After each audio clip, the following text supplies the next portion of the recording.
lokinni þá erum við að vonast til þess að þið hafi velt fyrir ykkur ástæðum fyrir óvirkni og þátttökuleysi háskólanema í námi og jafnframt hugleitt í hljóði og upphátt hvernig var hægt að efla virkni þeirra í námi og kennslu. Og þetta tengist þess, við erum líka að reyna að tengja þau verkefni sem við erum að vinna að, málstofuna sem við erum að vinna með, nýlegri stefnu Háskóla Íslands, sem svona kennslu miðutaldið og meira heldur en oft hefur áður.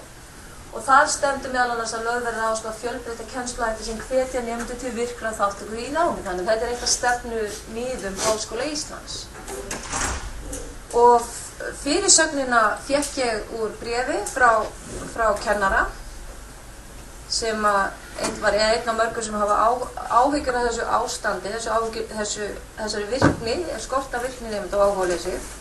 Og ég ætla að flytja þetta erindi og ég geti bara ímyndið eitthvað, venjulega erum við með svona 15-16, bara mjög fín. Eftir því sem skráði sig fleira málstofnum því minna svaf ég í nótt, þannig ég var alveg svolítið áhyggjufull yfir þessu öllu saman. En það eru nokkrar forsendur sem eru samt að baki þessu erindi og mér langar til að segja frá þeim svona í upphafi. Og það er í fyrsta lagi að við sem sagt settum þessa málstofu á dagskrá bara ekki einhverju bríari, heldur af því að ég hef í gegnum tíðina verið í samskipti við mjög marga kennara vegna minna starfa í kennsluþróun og ég heyri þetta er svona svolítið þrástef, þessar áhyggjur háskólakennara yfir þessar óvirkni. Þau bara komi í tíman, ef þau komi í tíman og þau sita á gap og verða pirruð eitthvað, allt þetta. Og þeir koma, náttúrulega ólíkir háskólakennarar með ólík viðhorf, að koma þessir hérna sem að koma og segja mér er alveg andskotan sama hvort þeir mæta í tíma til mín eða ekki, þessi fíp. Og maður segir já, ok, hvort þá að gera hérna kennslumist og okkur fer það ekki bara heim tíðin og þannig að hvort að tala með þetta við mig. Svo koma aðrir, líka meiri hlutin, kemur mjög áhyggjufullur og segir bara fólk sem er að líka í einn barm og segja er eitthvað sem ég ekki gert í minni kennslu til að breyta þessu. Ekki láta mig samt fara að nota Facebook, en er eitthvað sem ég get gert hérna sem að gæti virkilega hvart nemendur til að taka meiri þátt. Og það hafa margir, bara eftir auglýsa þessu málstofu, haft samband, ekki bara fjölmiðlar, heldur líka nemendur og kennarar, fólk út í bæ, fólk sem er útskrifað og vil gjarna fá handa erindi hérna og ýmislegt fleira, svona vakið hérna viðbrögð sem sýnir mér bara eitt. Og ég er mjög glöð yfir þessum áhyggjum. Þó maður eigi ekki að gleðjast yfir áhyggjum manna, þá er ég mjög glöð vegna þess að þetta sýnir mér að kennurum er kennslan hjartans mál. Og það er svona ákveðin klísi í gangi að háskólakennarar láti sig ekkert varða háskólakennslu og nemendur. En þetta sýnir það, þessi viðbrögð, hvort sem þau eru neikvæð eða jákvæð, að það er ekki rétt. Að það er hérna hjarta sem slær og við höfum áhyggjur af þessu málaflokki. Í öðru lagi þá geng ég út frá því í þessu erindi mínu að veruleikinn sé mjög flókin og það sé ekki að finna einfalda lausn. Þetta sé alltaf háskólakennarar því að það voru 2 nemendur að koma inn. Þetta segjum við háskólakennarar þegar við vitum ekki svarið. Veruleikinn er mjög flókin, þetta þarf að skoða út frá mjög mörgum sjónarhornum. Og þetta er svona flóknara heldur en það sýnist og ég mun í lok erindis reyna að setja frá nokkara tillögur á úrbótum en ég segi þetta núna bara til vonarvara vegna þess að mér finnst í gagnvart þessu vandamáli við oft verið að leita mjög einföldu lausnum á flóknu máli. Nemendur mæta ekki fyrirlestra, hvað getum við gert? Jú, alltaf því loka þá bara inni að þeir koma. Við getum sett mætingaskyldu. Þeir nota Facebook, getum við þá búið til herbyggi sem er þannig að það er ekki hægt að ná þráðlausu sambandi. Þið veitir að alls konar svona sem við erum að reyna að finna, alls konar lausnir sem maður hugsa með sig getur, er þetta lausnin af vandanum? Eða er þetta eitthvað lausn svo þér líður betur í því sem þú ert að gera eins og þú er alltaf gert það? Þannig að þetta er svona bara eitt til hugn og þessi set það svo þetta í ísegna, það er fleira sem ekki 1/10 eða eitthvað sem stendur þarna upp úr. Og í þriðja lagi, og þetta er svona orðið svolítið misskilningur, sá ég hjá nemendum að ég væri orðin hérna andstæðingur nemenda, en það er ekki. Ég geng hér út frá í þessu erindi að við þurfum að breyta okkur. Háskólakennarar þurfa að breyta sínum kennsluháttum, háskólinn þurfa að breytast. Það sé ekkert að breyta nemendum. Þeir munu koma nokkuð óbreyttir inn eftir sem áður. Þeir koma öllu tagi hér inn og það er stundum svona dálítið írónískt finnst mér þegar við erum að tala gæði háskóli í bestu röð, að við skulum í raun og vera að taka þátt í umræðum Harvard tekur bara 1 af hverjum 3000 umsækjendur, þess vegna er hann góður skóli. Þetta er bara ekki leikur sem við erum með í. Við erum þjóðskóli, við höfum ákveðið samfélagslegt hlutverk, við tökum á móti öllum og það ætti þá að vera kappsmáli okkar bara að gera sem þá, sinna þeim vel sem koma og gera þá sem best útbúna út í hvaða verkefni sem þeir eru að fara út í. Koma þessi flestum til manns. Ég glemdi þessu. Þetta hérna. Þetta sem það. Alveg sama hvernig koma, við verðum að taka á móti og sinna þeim. Og svo lokum þetta bara svona varnaðarorð, þetta svona dálítið svona svolítið dumbungsleg umræða hjá mér. Þetta svolítið kynnt á neikvæðan hátt eins og allt sé hér í vol og víli og þetta sé allt ómögulegt og við þurfum að gjörbreytast og auðvitað það ekki það. Ég svolítið að draga upp svarthvíta mynd og það stendur hérna stopp negative, segir einhver annan og þá segir hinn a real optimist would have said be positive. Þetta bara svona til að segja venjulega ég mjög jákvæð manneskja og hef trú á breytingar og framfarir og allt það. Þó þetta sé svolítið svörtu nótum. Og við höfum tíma í dag, ég ætla bara að fara í gegnum mína glærur, það 21 glæra með eitthvað álíka. Ég ætla bara að halda minn hefðbundna fyrirlestur og, fáið þið glæruna? Þannig að því við erum að taka þetta upp á Akureyri, einn kollegi okkar á Akureyri, hann sendi mér hérna bréf í gær, ég var nú svo húmorslaus ég fattaði það ekki, hann sendi mér bréf og sagði Guðrún mín, verður þetta tekið upp, hægt að hafa þetta í fjarfundi, ef ekki getum við í það minnst að fengi glærurnar. Og ég fór að segja, ég var svo mikið að myndum á glærurnar og ekki nógu mikið svona texta, ég svona, já, þú mátt gjarna fá glærurnar. Hann sendi mér tilbaka og segja, þetta var nú létt grín, þannig það var höfum. En við höfum svo nægan tíma til umræðinu eftir og það kannski það sem líka þessi spurning með Ísja, kannski það sýnir ykkur áðan að þetta ekki neinn svona sérstök lausn sem ég að presentera hér, þetta bara svona hugleiðingar og það sem skiptir máli kannski einmitt að það sé bara opnuð umræða og að sem flestir komi að þeirra umræði. En þetta í alvöru bréf sem ég fekk frá háskólakennara í lag, aðeins breytti aðeins og sagðist ekki hvað það væri og svona og þetta það sem við notum í kynninguna og mér fannst þetta bara dálítið gott bréf og það var margt þarna akkurat sem þarna vandinn svolítið hnotskurð. Þeir vilja gera sem minn sjálfir, þeir krefjast mikið sem kennurum, þeir vilja fá allt og því meira sem ég ger og strita því minna gera þeir og svo tók þessi kennari fram að í námskeið, þetta var á þessum vissari námskeiði fyrra þá hefði bara komið ljós að enginn var búinn að kaupa bækurnar og enginn var búinn að lesa. Þess að það þyrfti ekki væri bara glærur og glósur og svo var þau með aðgang góðum prófum og krossarspurningum en svo eru þeir hundfúlir eða fengi ekki nýju. En að gefnu tilliti þá kannski, má kannski segja að ég síðan fór og hafði samskipti við þennan kenna og hann fór að gera frá breytingar ekki svo miklar á sínu námskeiði og var alsæll með virkni nefnda. Þannig að það þarf oft ekki neitt mjög mikið til. Ég tók sjálf viðtöl við háskólakennara í 3 háskólagreinum fyrir nokkrum árum. Ég var að safna gögnum svona í kringum 2005 og talaði við þá þegar við íþrótti nám og kennslu og þar var þetta sjónarhorn af óvirka nemanda svo sterkt að þegar ég skrifaði upp rannsóknina mína þá skilgreindi ég þetta sem eitt að fá sameiginlegt svona identitet, sameiginleg nemendaímynd sem gekk í gegnum alla 3 greinarnar sem átti ekki mjög margt sameiginlegt að öðru leyti.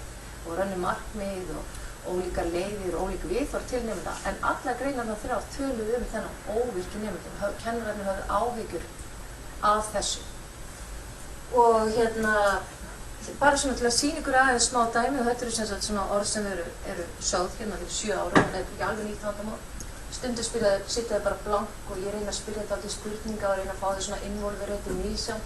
Stundum bara fer þetta eftir hversu vel upplægð ég Ég finna dagamunur á mig, hvort mér tekst að fá þau með mér. Og svo það verður kannski meira fyrirlestarform og ég spyr en það svarar aldrei neitt, sko. Og svo sagði þessi viðmælandi að hugsa, sagði af því að, og hikaði svo mjög lengi, og sagði svo að það var sjálf búin að svara. Það var sjálf búin að svara. Kemur ljós eftir svona kynlaus manneskja, það sjálf og búin. En og það var akkurat þetta, ekkert gerist hvað ég gera sem kennari. Þá bara fer ég í þetta. Ég veit ekki okkur ég svar ekki en ég bara svara. Annað dæmi, kennari svo beðin að lýsa kennsluháttum í véla og iðnaðarverkfræði. Lýsir svona 4 fyrirlestrar á viku, 3 dagtímar, verkefni, stöðu, milla, aldrei slakað á, skila heimverkum og svo framvegis. Það tryggir það að krakkarnir vinna á alveg hámarksafköstum og þeir hafa aldrei tíma til að læra. Því þau eru alltaf að skila einhverju og gera eitthvað og það aldrei stund til að stoppa og hugsa. ég núna að taka viðtöl við nemendur í þessum straumagreinum, þetta alveg hárrétt. Þau eru bara alltaf að reikna, þau geta alltaf komið í viðtal til mig til að kvarta yfir þessu, því að þau hafa svo mikið að gera. Og svo náttúrulega kannski þessi raunsæi sem að vakna stundu hjá manni, núna finnst við stúdenta miklu passífari, kerfið og allur ramminn bara einhvern veginn gefinn, og þeir eru þá að hugsa að hámarka frammistöðu sína innan þess ramma, þetta raungreinamenn, innan þess ramma, en svo kemur þetta, en svo bara líka subjektíft mat. Maður eldist sjálfur og fjarlægir stúdenta. Erum við komin að einhver annarri kynslóð heldur en nemendurnir sem við erum að fá inn? Erum við öðruvísi? Hugsum við bara öðruvísi? Notum aðra miðla og gerum hlutina öðruvísi heldur en þau? Og eins og maður veit hvað gerist gamalt fólk, það fyrir að rifja forna tíð sem var alltaf miklu betri heldur en núna. Og ég hef svona stundum haft það tilfinningunni hjá kennurum sem ég ræði við það væri og bjargus öllu ef við getum bara fengið aftur að byrja í skóla. Það eru bara komin aftur og allir var eins og við vorum. Þá verður nú gaman að lifa. Þetta þessi hérna. Og nemendur hafa líka sína skoðunar á málunum og það var mjög gaman þegar að heyra yfir mig, því hvort ég heyrði yfir mig í útvarpinu í gær.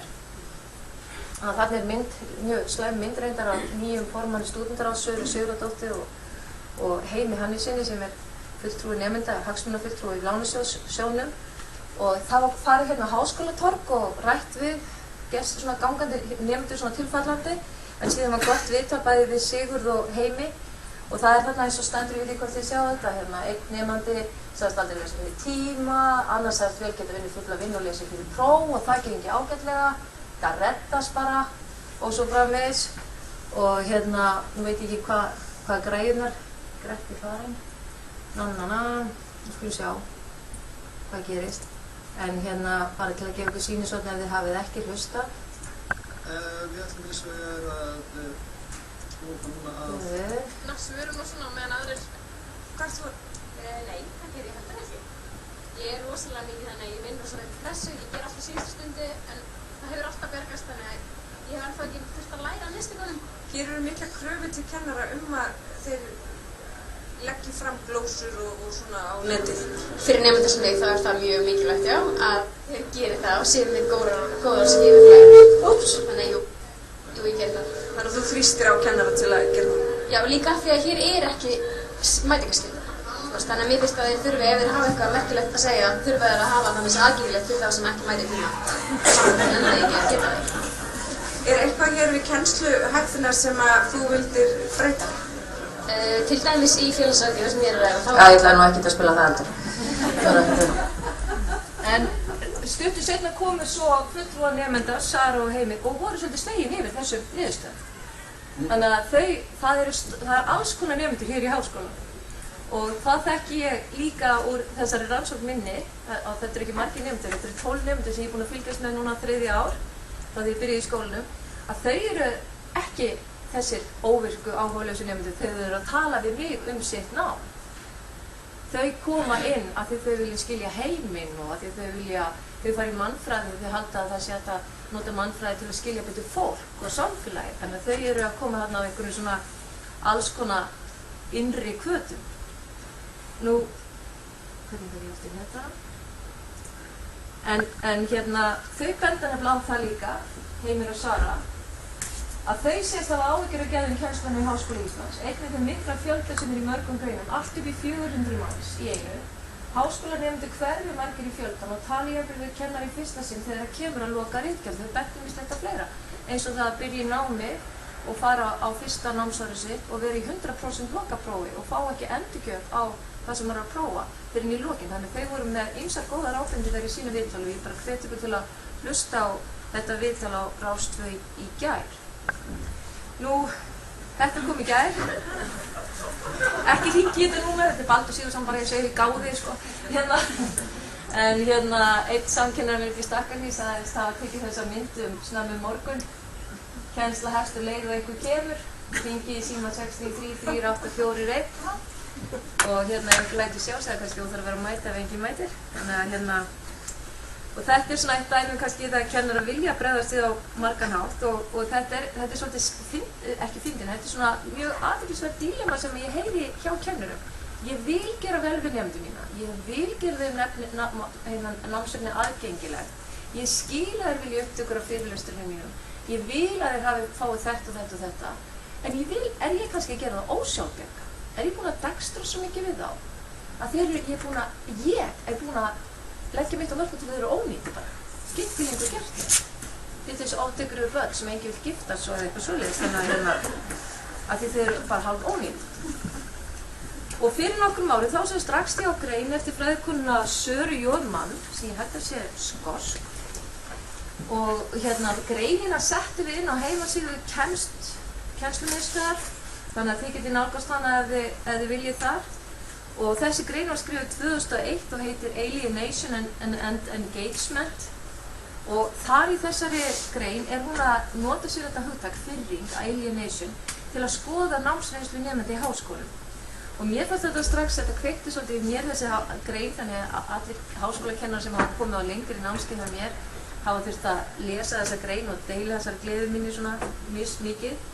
En hún er sérst að taka þetta hugtak sem maður þekkir úr stjórnmála félagsfræðinni og hefur svo verið nýtt í sálfræðinni, marxismum og víðar, og bara reyna að skoða þetta fyrirbæri, þessi óvirkni og þetta áhugaleysi út frá ólíkum firringarkenningum eða út frá firringu innan ólíkra kenningaramma. Og hún notar mikið hugtökin vald og valdaleysi og hún hefur gefið út þessa bók síðan svona 2008, þannig að hún hefur haldið áfram að þróa þessar hugmyndir sínar og skrifa þær og hún skoðar háskólan út frá 3 víddum og skoðar þennan vanda, ég kalla þetta fyrirbæri út frá 3 víddum, sem annars vegar háskólinn í samfélaginu sem hagrænt og félagslegt hlutverk háskóla, stofnuninn háskóli, hvernig er hún, og svo nám og kennsla eða kennsluhættirnir. Og ég raun og veru ætla bara aðeins að detta inn á þessar 3 víddir. Hæ? Heyrðu í mig? Nú hef ég lækkað svo mikið. En heyrðu þið núna? Hækka aðeins meira. Ég heyri svona glynjanda núna í mér. Fyrsta sjónarmið, hagrænt og félagslegt hlutverk háskóla. Þess að mann er í sinni grein og bókum að velta því fyrir sig hvort að firring nemenda sé bara eðlileg afleiðing af því þeirri þjóðfélagsgerð sem við búum í núna og bæði að vísa í svona postmodernískar hugmyndir og svo nýfrjálshyggjuna. Og segi bara að þetta sé svona, við búum við samfélagsgerð eða samfélagsaðstæður þar sem þekking og menntun hafa mist það hlutverk sitt að vera menntandi og fræðandi og eru fyrst og fremst orðin markaðsvara og er ekki lengur mikilvægi sjálfu sér. Þannig að háskólar verða stofnanir sem selja þekkingu, selja gráður, svo maður geti fengið eitthvað annað. Háttlaunastarf, betra starf, hvað það er sem maður geti fengið fyrir gráður, svo hefur það nú verið svona sýnt að það gefur nú ekki allt sem við mér ætlaði að gefa. En og háskólarnir selja þessa þekkingu og skaffana og nemendur koma sem kunnar og nýta þekkinguna í eitthvað annað heldur en að komast nær sannleikanum eða verða fróðari eða eitthvað slíkt. Þetta verður svona ytri áhugi. Og þetta er mjög vel þekkt fyrirbæri og Jón Tóri Jónasson, forseti fræðasviðs, hann kallar þetta ásókn nemenda í prófgráður eða kredensialisma þannig. Þar sem nemendur eru fyrst og fremst að segja ég verð til að fá þessa vinnu og verð ég að vera búin að gera þetta og þetta, ég verð að hafa þessa gráðu. Ég verð að hafa þetta hitt til að komast áfram í meistaranámi eða doktorsnám. Þannig að burtséð frá því hvað það er sem er innifalið í þessari gráðu. Og mann heldur því fram að innan svona í þannig samfélagi þegar að háskólinn fer að taka þennan lit af þessu samfélagi þá breytast í raun og veru hlutverk nemandi og kenna. Og þið þekkið þetta, nemandinn verður kunni, viðskiptavinur og kennarinn verður þá þjónustu veitandi. Og þetta vilja ekki bara mann heldur margir aðrir segja, það er grundvallar breyting á samskiptaháttum og samskiptum þessara tveggja aðila. Þannig að hættum að vera samherjar í að finna lausnir, þetta hættir að vera lærlingur og kennarinn, þetta verður kunni og veitandi, þjónustu veitandi. Og þið kannski heyrðu það eins í þessu broti sem var að naða. Það er mætingaskylda að ég hef rétt á að mæta ekki, ef ég hef rétt á að mæta ekki og það er eitthvað sem þú þarft að segja sem ég þarf að nota, þá er bara minn réttur að ég fái aðgang á því þó ég nenni ekki að mæta. Það er bara minn réttur sem kunna. Þannig við sjáum, stundum er þetta tengt háskólastofnun þar sem kostar mikið í að fara í svona flottum einhverju skólum þar sem gjöld eru dýr, en Þetta svona viðhorf sem í skólum þar sem ekki eru mjög dýr gjöld heldur. Og nemendur eru sem sagt samkvæmt þessum hugmyndum fyrst og fremst að sækjast eftir gráðum, knúnir áfram með ytra og háakvöld og líka bara fljóta inn í skólan og þar kemur annað inn í okkar samfélagi. Þetta hefur verið kannað mjög víða til dæmis í Bretlandi. Af hverju ertu að fara í háskóla? Veit það, hvað ég gera? Ég er búin með framhaldsskólann, ég er búin með stúdentsprófið. Þá bara flýti inn í skólan. Og þetta skýrir kannski svolítið vel svona það háa brottfall til dæmis sem við þekkjum hér. Bæði skráningabrottfallið, það er að koma sumar, ég þarf að gera eitthvað næsta ár, best að skrá sig í háskólan.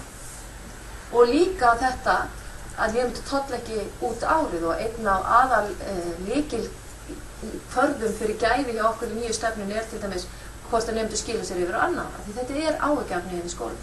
Að því fara bara inn og fara út. Og það voða erfitt ef maður flýtur bara inn á einhvern stað að gera sér upp einhvern áhuga því sem þarf fyrir fram. Og kennarar verða nú líka svolítið pirraðir að þessu. Þeir verða partur af þessari firringu. Því að fyrir utan að náttúrulega vera settir í það hlutverk að veita þjónustu og það fer ósegjanlega og óendanlega mikið í taugarnar á mörgum að þá erum við til dæmis búum við það að svona aðal söluvaran okkar eða okkar framleið ekki endilega bara kennslan, heldur rannsóknir.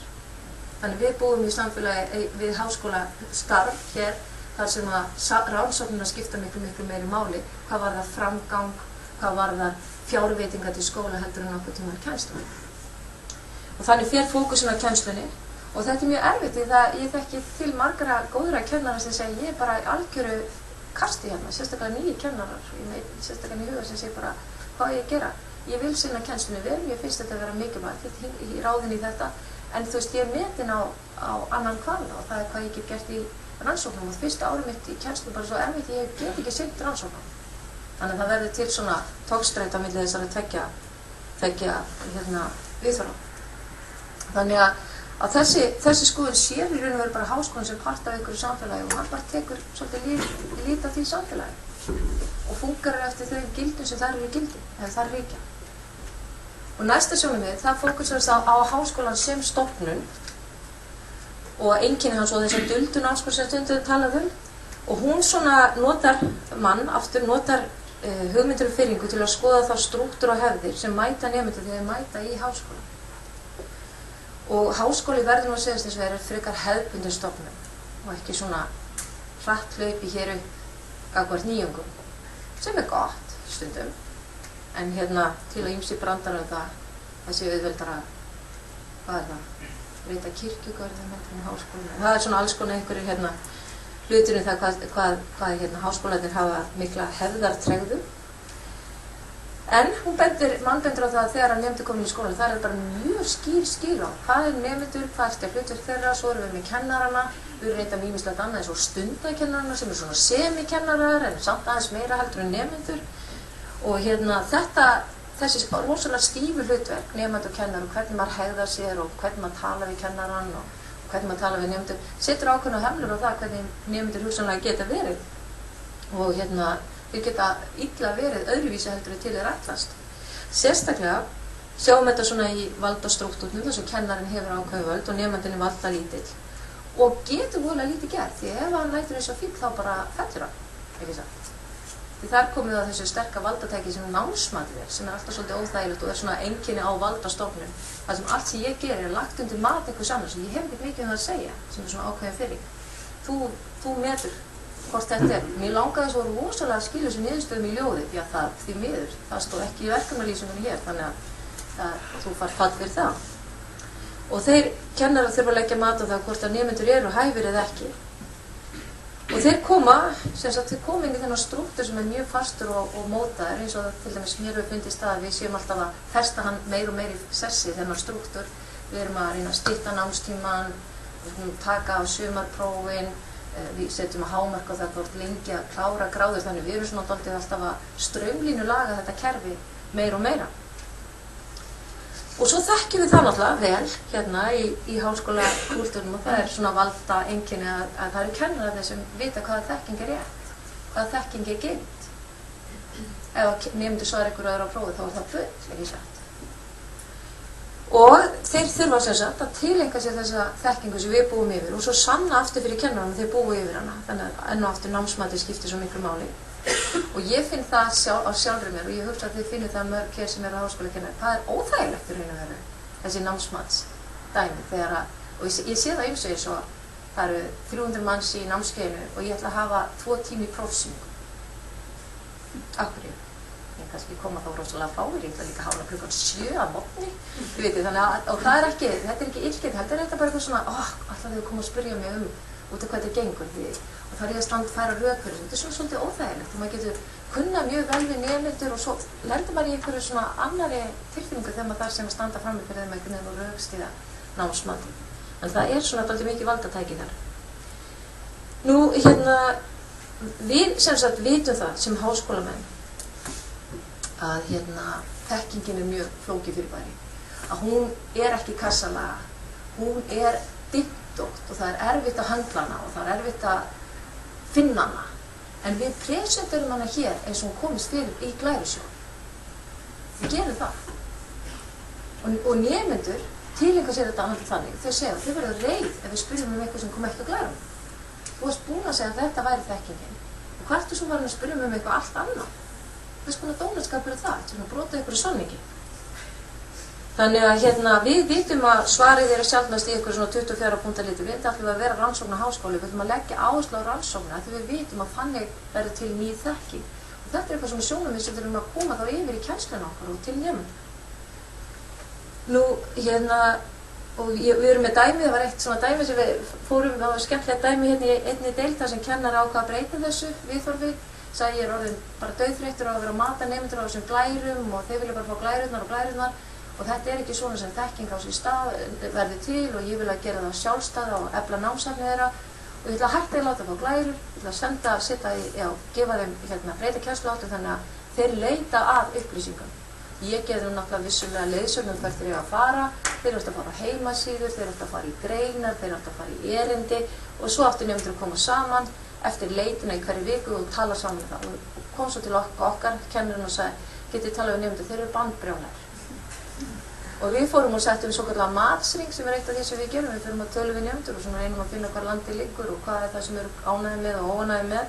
Og þessi nemendur sem voru svona það byrja að ljúka faglegu starfsnámi voru mjög illir út af þessu, þetta kunna ágætlega við kennarann, sögðu bara, við vitum að nemendur sem voru hérna í fyrra fengu þetta glæru. Akkur vill hann ekki leyfa okkur að fá þetta líka? Og við erum bara að fara á einhverjar heimasíður og svo bara stundum passar þetta ekki það sem stendur á einu stað við eitthvað annað. Það er ósamræmi í þessu. Og við spurðum þessar nemendur sem voru mjög klárir og alltaf. Við sögðum við þessar nemendur nú eru þið að ljúka þessu námi og fara að útskrifa sem svona professional fólk sem eru bara að vinna þarna og þarna. Haldið þið ekki að þið þurfið einhvern tímann að finna einhverja nýja þekkingu? Jú, við þurfum að gera það. Haldið þið sér þá ekki gott að leita þeirri þekkingu, finna leiðir til að leita þessa þekkingu? Jú, örugglega. Og haldið þið að þekkingi sem þið finnið þá sé alltaf svona hrein og skýr eða kannski sé eitthvað ósamræmi í þurfið þá ekki bara að læra að glíma við það. Það getur vel verið, en viltu ekki bara leyfa okkur að ná þessum prófum hérna fyrst?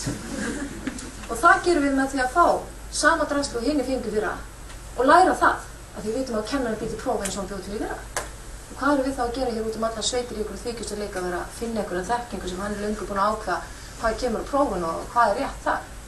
Þannig að þetta var svona eitthvað ákveðin dílema. Nú annað sjónarmið sem er dálítið ríkjandi önnur birtingarmynd þessara fyllingar er svo tengd bara fyrsta árin og það hvernig nemendur koma inn í háskólasamfélagið og það er talsvert mikið verið skrifað um þetta. Og þetta er svona ástæðan fyrir ég fór í mínar rannsóknir að skoða nemendur því ég hefði áhuga að vita hvernig þeim líður með þetta. Og þá er það svona fyrringinni svo að nemendur eru að koma inn í svona aðstæður hérna í háskólanum sem eru þeim mjög framandi og eru svona dálítið eins og ókunnugt fólk í útlöndum sem eru alls konar siður og venjur sem skilur ekki alveg, breyður rættur að gera ykkur vitleysu og vera ókurteis eða verða sér til skammar. Og þetta er svona náttúrulega, þegar maður kemur inn í einhverja grein, þá er greinin byggð á mjög sérhæfðri orðræðu, hvort það eru lögfræði eða kennslufræði, svona tala maður í lögfræði og svona er maður í kennslufræði og fyrir nemendur er bara mjög flókið að takast á við þetta. Þetta verður rannsakað bara textanir sem við erum að láta nemendur okkur fá á fyrsta ári, skil ekki upp í niður í þessu stöðu. Hvað er verið að tala um þarna? Þetta er bara mjög flókið, þetta er eins og útlenska fyrir þeim. Og er útlenska, það er ekki á útlensku yfirleitt, það er rétt. Og ekki bætir úr skák heldur þegar þeir komin í þessar aðstæður þar sem maður skilur ekki neitt og áttar sig ekki alveg á því hvernig hlutirnir eru, að þá maður í þessum aðstæðum. Maður fer úr því að vera í menntaskóla þar sem maður bara Siggi í 4. bekk og allir þekktu mig og kennarnir voru Siggi og eitthvað svona klappar á baki, fara nú að reyna að koma hann að verki og eitthvað. Og í bara eitthvað svona no name, sko, fröken no name hér, í einhverjum svona svakalegum sal þar sem kannski 400 manns. Og ég spyr mína nefndir, spyrjið þið, hvernig gengur að spyrja kennaran eitthvað? Í þessu segir það, ekki séns. Fyrsta lagi, þú veist, þolir engin fólk sem spyr. Að því maður, þú veist, að því að annarkvort spyr þau spurninga, þetta á í eðlisfræði, þetta getur verið sem ég sjálf, annarkvort spyr þau spurninga, svo fávitalega, þú vilt ekki einu sinni láta vita að þú spyrjir svona spurninga, eða þá efnið svo flókið, eins og eitt sagði mig, þú stundum, ef ég skil ekki eitthvað, þá get ég ekki spurt spurninga og þá segir kennaran bara, Því það eina sem ég segi bara, vá, ég veit ekkert hvað það tala þú veist, og hver segir það í 400 manna sal? Þannig að það getur verið svona, og ef maður horfir á þetta frá kennaranum, þá kennari vil kannski kenna og ná kontakt við nefndinni. Hver er það að ná kontakt við 400 nefndi? Þó að 200 af þeim hægt að mæta, þú veit, í október, það var samt 200 manns þarna í einhverju massa hrúgu þarna. Og þetta er bara mjög erfitt. Þessi fjarlæg gerir það verkum að nefndur eiga bæði félagslega á, en líka faglega erfitt með að fóta sig og verða hluti af þessu samfélagi. Og ég verð að segja ykkur einu sögu af einu nefnda sem ég sagði, en er ekki nýnemakenningar, er ekki tekið vel á móti ykkur þar? Jú, það var rosalega flott hann að nýnemakenning, svo átti að fara með okkur með labbandi allt háskólasvæði. Ég var ekki búin að átta að segja því, þau rati ekki háskólasvæði. En maður segir það, hvað er há? Þau eru hérna, ég stóð hann út á háskólatorgi og bara leita stofu númer 1 og það var allir hann að konur í eldhúsinu sögðu að það væri ekki stofa 1 í háskólatorgi og það væri 100 og eitthvað og svo loksist, þú veist, klukktíma seinna er háskólabíó, já, ok, þannig að þetta er svona alls konar frekar flóknir hlutir. En þessi nefndur sem ég var að tala hann sagði, já, við áttum að fara í göngutúr, svo þurfti aðeins á klósettið og þegar þau kom út af klósettið, þá voru allir farnir. Þannig að í nýnemakenningunni týndist hann með þessi, það var svona alveg jaðarsetning, sko. Þannig að og þú þarfst að taka upp eitthvað svona annað identitet og þetta er svolítið flókið og það er mjög gaman að tala við nefndur á fyrsta ári eins og þau eru að máta sig í háskóla. Þau eru bara hreinlega að nota fyrsta önnlega til að máta sig. Segja, get ég verið svona nefndi eins og eitt sagði mig, ég er skorpukall, ég er alltaf búin að vera skorpukall í námi. Má maður vera skorpukall í námi í háskóla, þú veist, ég er ekki alveg viss, gengur það? Stúlkan í verkfræði sem sagði við mig hérna, vá, ég hef aldrei þurft að læra svona mikið, ég á bæði hund og kærastu, ég veit ekki hvort ég geta átt bæði. Bara, þetta er svo mikið að gera, þannig að fólk er svona að prófa að vera að máta sig í þessu hluti. Og þarna náttúrulega fullt af hlutum sem verið að gera og til dæmis bara því að þekki til í stjórnmálafræðinu þau fengu styrk og að gera mjög flott verkefni þess að þau eru að taka svona hálfgeitt mentorkerfi fyrir fyrstaásnefnir og hitta á svona reglulegu rannina og auðvitað hefur ýmislegt verið gert. En það er líka mjög algengt í deildum að nemendafélögin sem sjálflátin sjáum þetta og þó þau gerir mjög gott starf, þá geta þau einhvern veginn ekki leitt inn í þetta faglega part af því að fara inn í námið. Nú í þriðja og síðasta lagi þá er það svo, ég gleymdi hérna. Ég ætlaði að sýna ykkur þetta einkenni háskólan sem ég gerði þetta ógeðslega flott. Þá kemur þetta. Þetta er okkar þetta einkennið á stofnunin. Það er dálítið þetta. Þessi hérna þvælast inn í gegn. Svo er það kennsluhættirnir. Og hérna það er nú kannski það sem svona kemur okkur mest í kennslumiðstöðinni. Og ég ætla bara svona að segja ykkur að við héldum hérna þing sem örugglega einhver ykkar hafa verið á sem að koma frumkvæði stúdenta og var kennsluþingi í janúar efnusama gæði náms og kennslu. Þar voru málstofur, minna hafi verið einar 6 málstofur. Sú sem var vinsalust og tók megnið af öllum þáttakendum var hérna málstofunni fyrirlesturinn dauður, sem er í raun og veru nákvæmlega þetta sama og hér bara erum við með kennsluhætti sem er ekki að virka og er ekki að gera sig. Og það er sem sagt, það má skoða út frá fyrringunni, kennsluhættina líka, tengist þessu formi kennslunar og hérna, mér dettur í hug bara til þess að tala verkefni sem nemendur eru að vinna. Hvers konar vinna, en þá getur maður skoða þetta út frá svona marxísku hugtækjum fyrringuna og það, hérna, arðráni næstu því. Hérna, hvernig hérna, alveg svo verkamaður vinnur, segir mann, vinnur sína vinnu fyrir kapitalistina og segja hlutinni, eru nemendur oft bara að vinna verkefni til þess eins að teljast hafa skilað sínu námskeiði. Hvað þarf ég að fá til að ljúka sinni? Hvað þarf ég að gera mikið? Hvað þarf ég að móka langa skuld til að fá þetta námskeið viðurkennt? Hvað þarf ég að gera mikið til að ljúka þessu? Og þegar það er orðið þannig þankagangur þá eru verkefnin ekki til þess fallin að auðga lífið þitt, eða ég er að gera þetta til að gera heimi betri eða til að læra meira, ég ætla bara að skila þessu, þetta verða svona afköst. Og þau hafa því litla merkingu huga nemenda. Og við kennarar, við þekkjum þetta viðhorf dálítið vel og pirrum okkur stundum á þessu. Það bara kemur hérna, hvað á þetta að vera margar blaðsíður? Í hvaða punktaletri á þetta að vera? Hvað þarf maður að vitna í margar heimildir? Og maður er alveg bara, guð minn, almáttugur. En þetta er bara hraðaskurðurinn að vera langur, svo þú samþykkir. Það er í raun og veru bara mjög eðlileg viðbrögð að nemendum að spyrja þessara spurninga. Og við munum örugglega öll hérna, áður en að urðu svona rafræn skil, ég veit ekki hvað þeir eru komin langt í rafrænu skilum, en við munum örugglega líka öll eftir verkefnabókum sem við höfum setið með, kannski upp í sumarbústaði heima heila helgi og skrifa þvílíkt gáfulegar og uppbyggjandi athugasemdir, hér þarfst að bæta þetta og eitthvað bla bla bla og svona sett þetta allt í kassa fyrir utan skrifstofuna mun eftir þeim tíma. Það voru kassar hér fyrir alls þar og svo fór maður í sumarfríði þegar maður kom aftur á hausti, þá voru þessi kassar ennþá hálffullir. Þannig að nemendur höfðu ekki haft fyrir því að sækja sér verkefnum á hausnum sér. Er það nú eitthvað? En það er aldrei til dæmi það að kennari til dæmis sem er að byrja að kenna hausti segi við nemendur, takið nú verkefni sem þið gerðuð í vor. Og kennarinn ykkar satt upp í sumarbústaði 3 heila sólarhringa að gefa okkur komment á. Komið með þau, nú skulum við byggja á þeim. Hvernig höldum við áfram? Þannig að við sjálf skoðum þetta alltaf eins og einhver skurður sem er búinn okkur, alveg sama þó að næstu skurður passi ekkert við þann sem fyrir var byggður. Og ég er búin að minnast á hérna, námsmatið sem er svona eitt sýnilegasta birtingarform vals og firringar og nemendur þurfa svona að leggja svona sig fram og láta meta sig hvernig þeir eru í samanburði við aðra og þessa fjarlægð sem svona margir kennarar svona vilja hafa á þessu, bara hátt að krossaprófa eitthvað sem er svolítið langt í burtu. Og það sem er kannski gaman í þessari grein hennar mann, það er 7. kenningin, það er hreinlega, segjum við, það sé mjög mikið svona, hvað ætla ég að segja, bara merkjum svona eðlilegheit og heilbrigði að nemendur skuli distansera sig frá þessari vitleysu. Ef við ætla að halda lífi í þessu vitleysisgangi, þá bara læti ég eins og mér sé alveg skýtsam. Það er eitthvað svona ákveðin svona sjálfdörga viðleitni sem er kannski holl í sjálfum sér. Nú er eitthvað til ráða og hérna, nú kemur að niðurstöðunum og eins og maður sagði, ég mittist að fyrst í upphafi þessu reyndar, það er engin lausn, ég gæti flókin vandi og svona. En hérna eru nemendur virkir og óvirkir og áhugalausir og er eitthvað í okkar samfélag og háskólastrúktúr sem ýtir undir það óvirkni. Og hérna, ég sem sagt er ekki með neitt eitt svar, en ég vil gjarna leita fleiri leiða með fleirum til að skilja þetta fyrirbæri. Og það er náttúrulega, háskólinn á að vera gagnrýnið afl og hann á að efla gagnrýna hugsun og hann á að skoða sitt samfélag gagnrýn og það líka inn á við, jafnt og út á við, vona ég.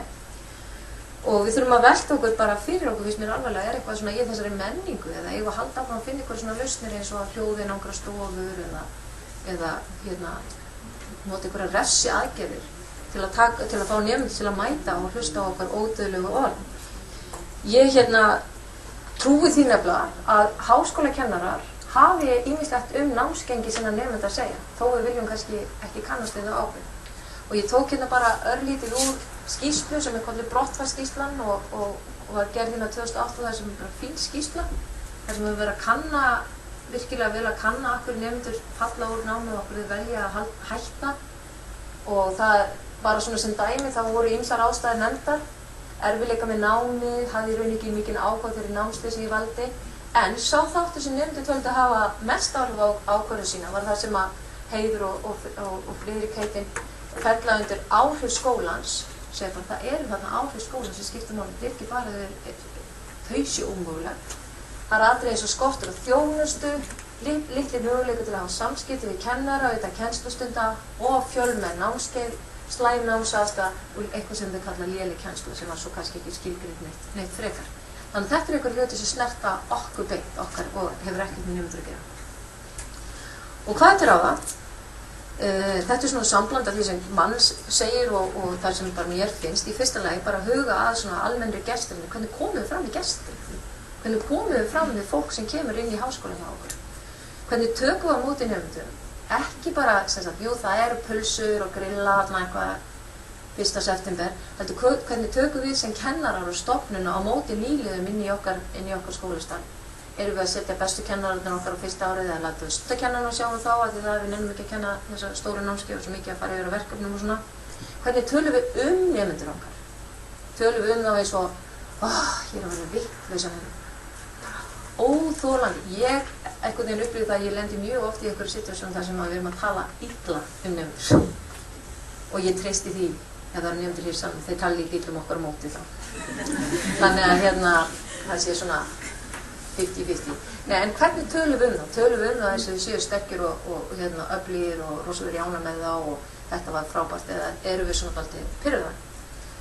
Og ég held að við svona þurfum að skoða það eins hvort að við getum einhvern veginn svona ítt undir samstarf og samvinnu með nemendum frekar en að svona tala alltaf við og okkur.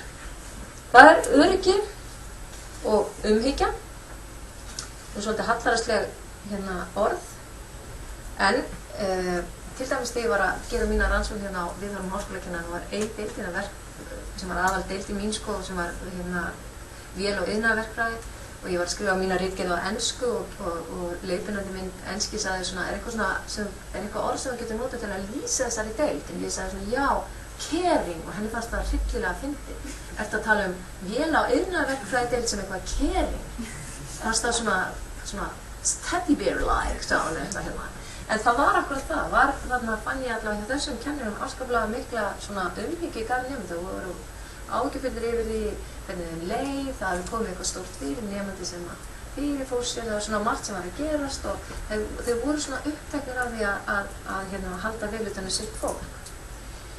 Þannig og líka bara leyfa sér að segja, ég ber bara umhyggju við nemendum, það sé ekki hallærislegur sem kennarum að gera það. Nú það er þessi flutningur og svona aðstæður, hvernig hef ég aðstæður til að sýna nemendum mínum umhyggju? Hef ég þá aðstæður ef er það búið að sitja með 400 manns í sal? Eða hvað tíma hef ég til að sinna á annan hátt? Flutningur valds eða valdefling, sem hvernig getum við veitt nemendum meira vald yfir eigin námi og námsmati? Ég er svolítið að hugsa því ég er núna í smá ráðgjöf við 6 ára bekk upp á Akranesi. Þar hafa nemendur ótrúlega mikið vald og talsvert meira vald en mínir.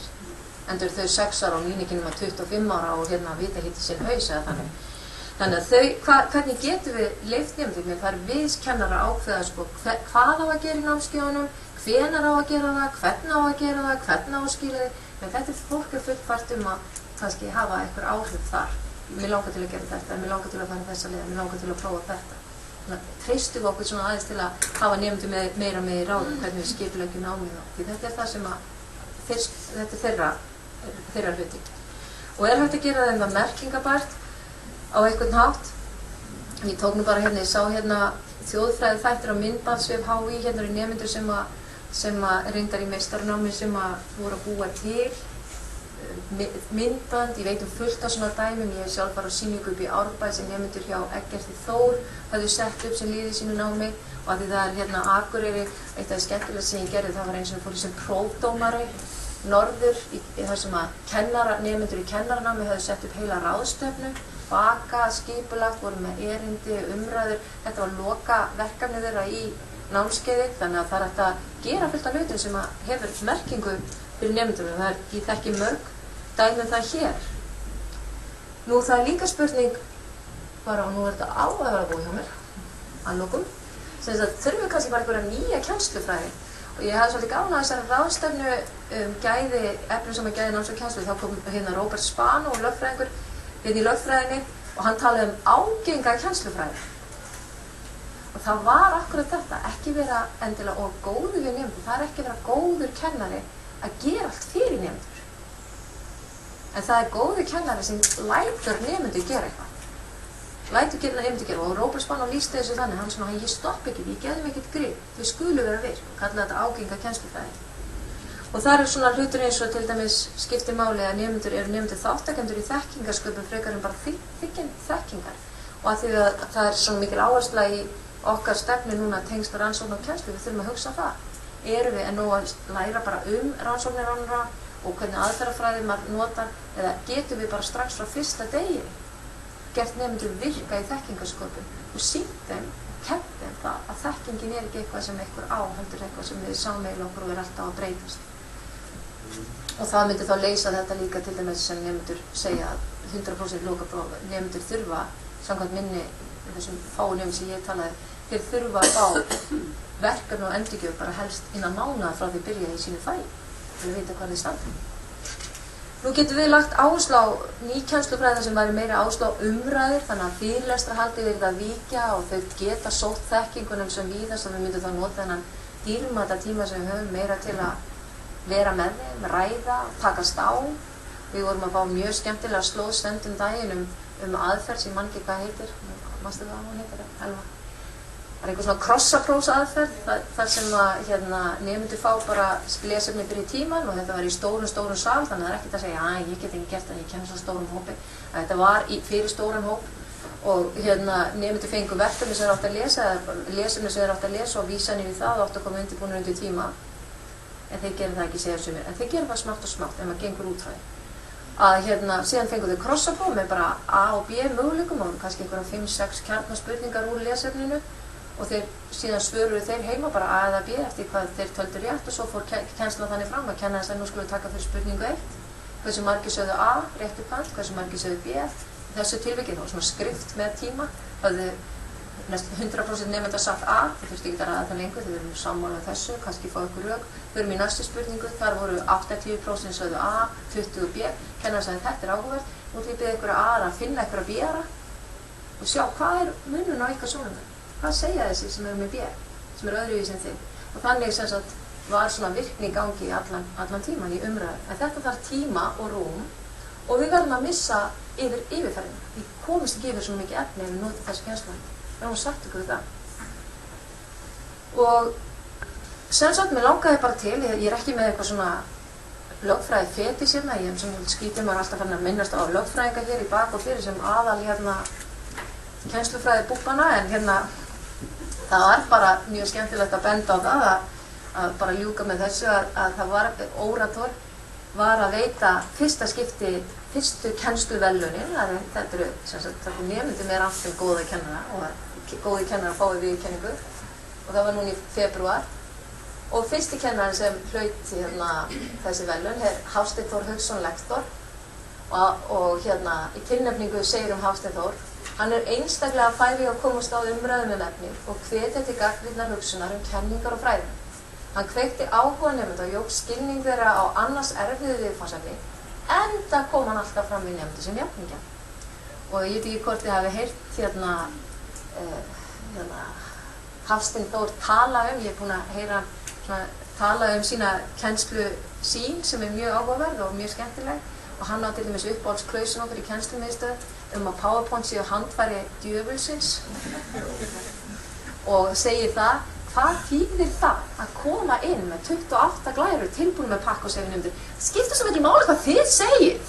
Ég er reynda búin að ákveða allt heima áður og búin að setja þetta fram, en ég vil svo endilega að þið ykkar sjónarhótt færi að njóta sín að segja þetta náttúrulega bara leið og kemur með glæruna, þá sjáu þið það sem gerist eins og ég er búin að ákveða hvað ég ætla að segja, ég er búin að segja ykkur þetta, ég er búin að ákveða hvað leggja línurnar. Hvað til því svo við erum eitthvað allt annað skoðun, reynda voni ég það. Þannig að við ætlum að setja hérna stopp, við setja hérna svo heimildir og við setjum þessar glærur inn og við kennslumistar. En bara vona að við getum notað þennan tíma sem eftir í virkilega góða umræðu. Er þetta vandi? Er þetta leysa? Er einhverja leiðir sem þið þekkið? Er einhverja hugmyndir uppi? Ég eftir ykkar. Sif.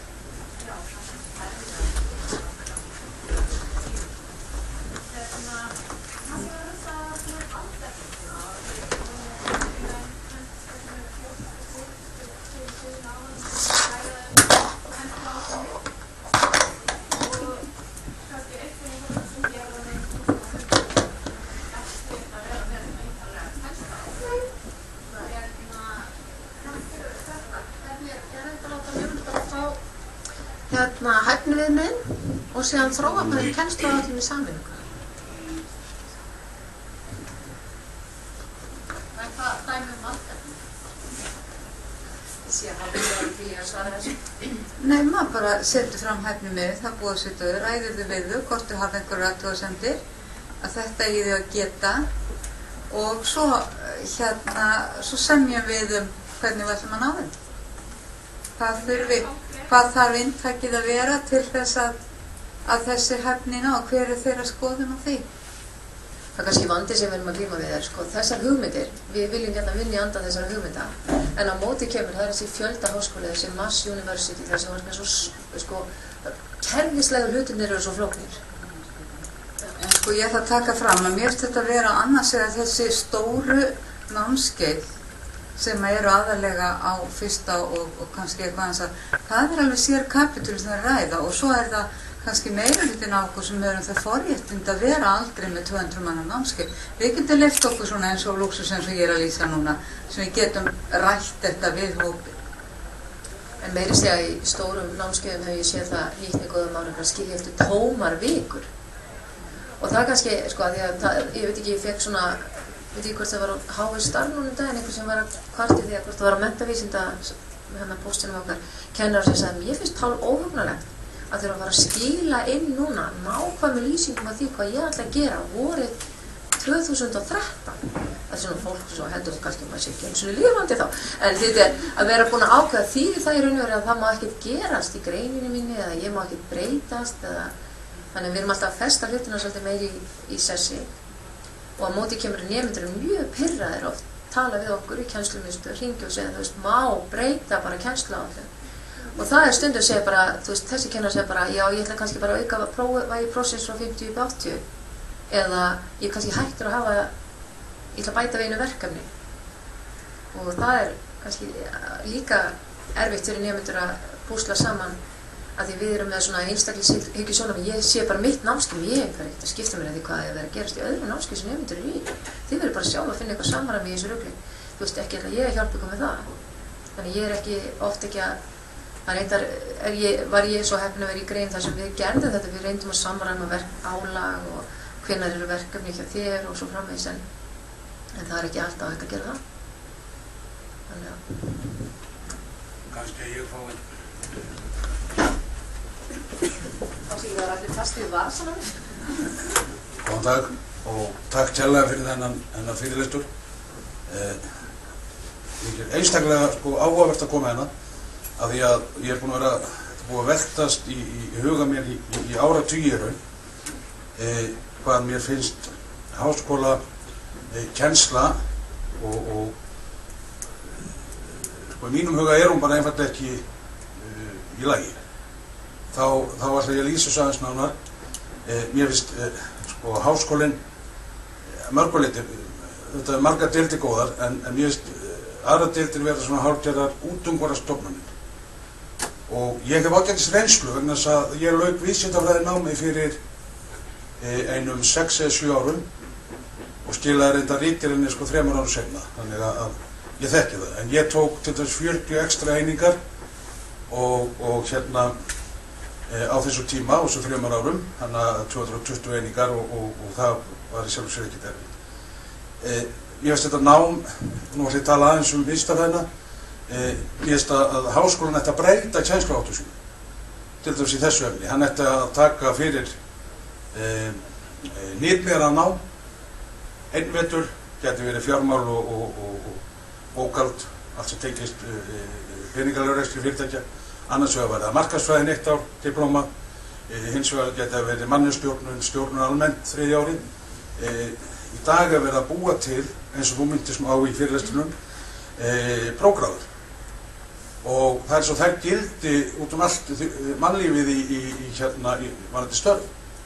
Og ég margoft reyti mig á það að það verið að biðja mastersgráðu í einhver störf. Hvað er mastersgráða í rauninni? Þetta er nokkrar einingar í kennslu, kannski 60 einingar í ríkjum. Hvað hefur það að segja með hæfni í eitthvað starf? Þannig að ég held að menn þurfi að fara svona, velta þessum málum mikið fyrir sér á alla vegu.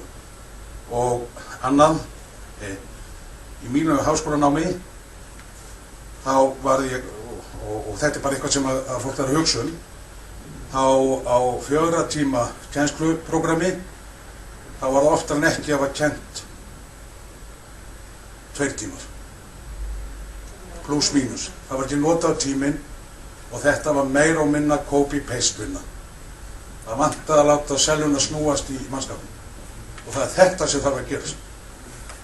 Og kennararnir þurfa að vera mjög aktífir í því og kröfunar eiga hreinlega að vera meiri. Það er ótækt að maður geti farið í gegnum 3 ára háskólanám án þess að vera við námið. Það er algjörlega ótækt. Og ég vil að námið verði hnitmeira og þetta á við líka á öðrum skólastigum. Og mér finnst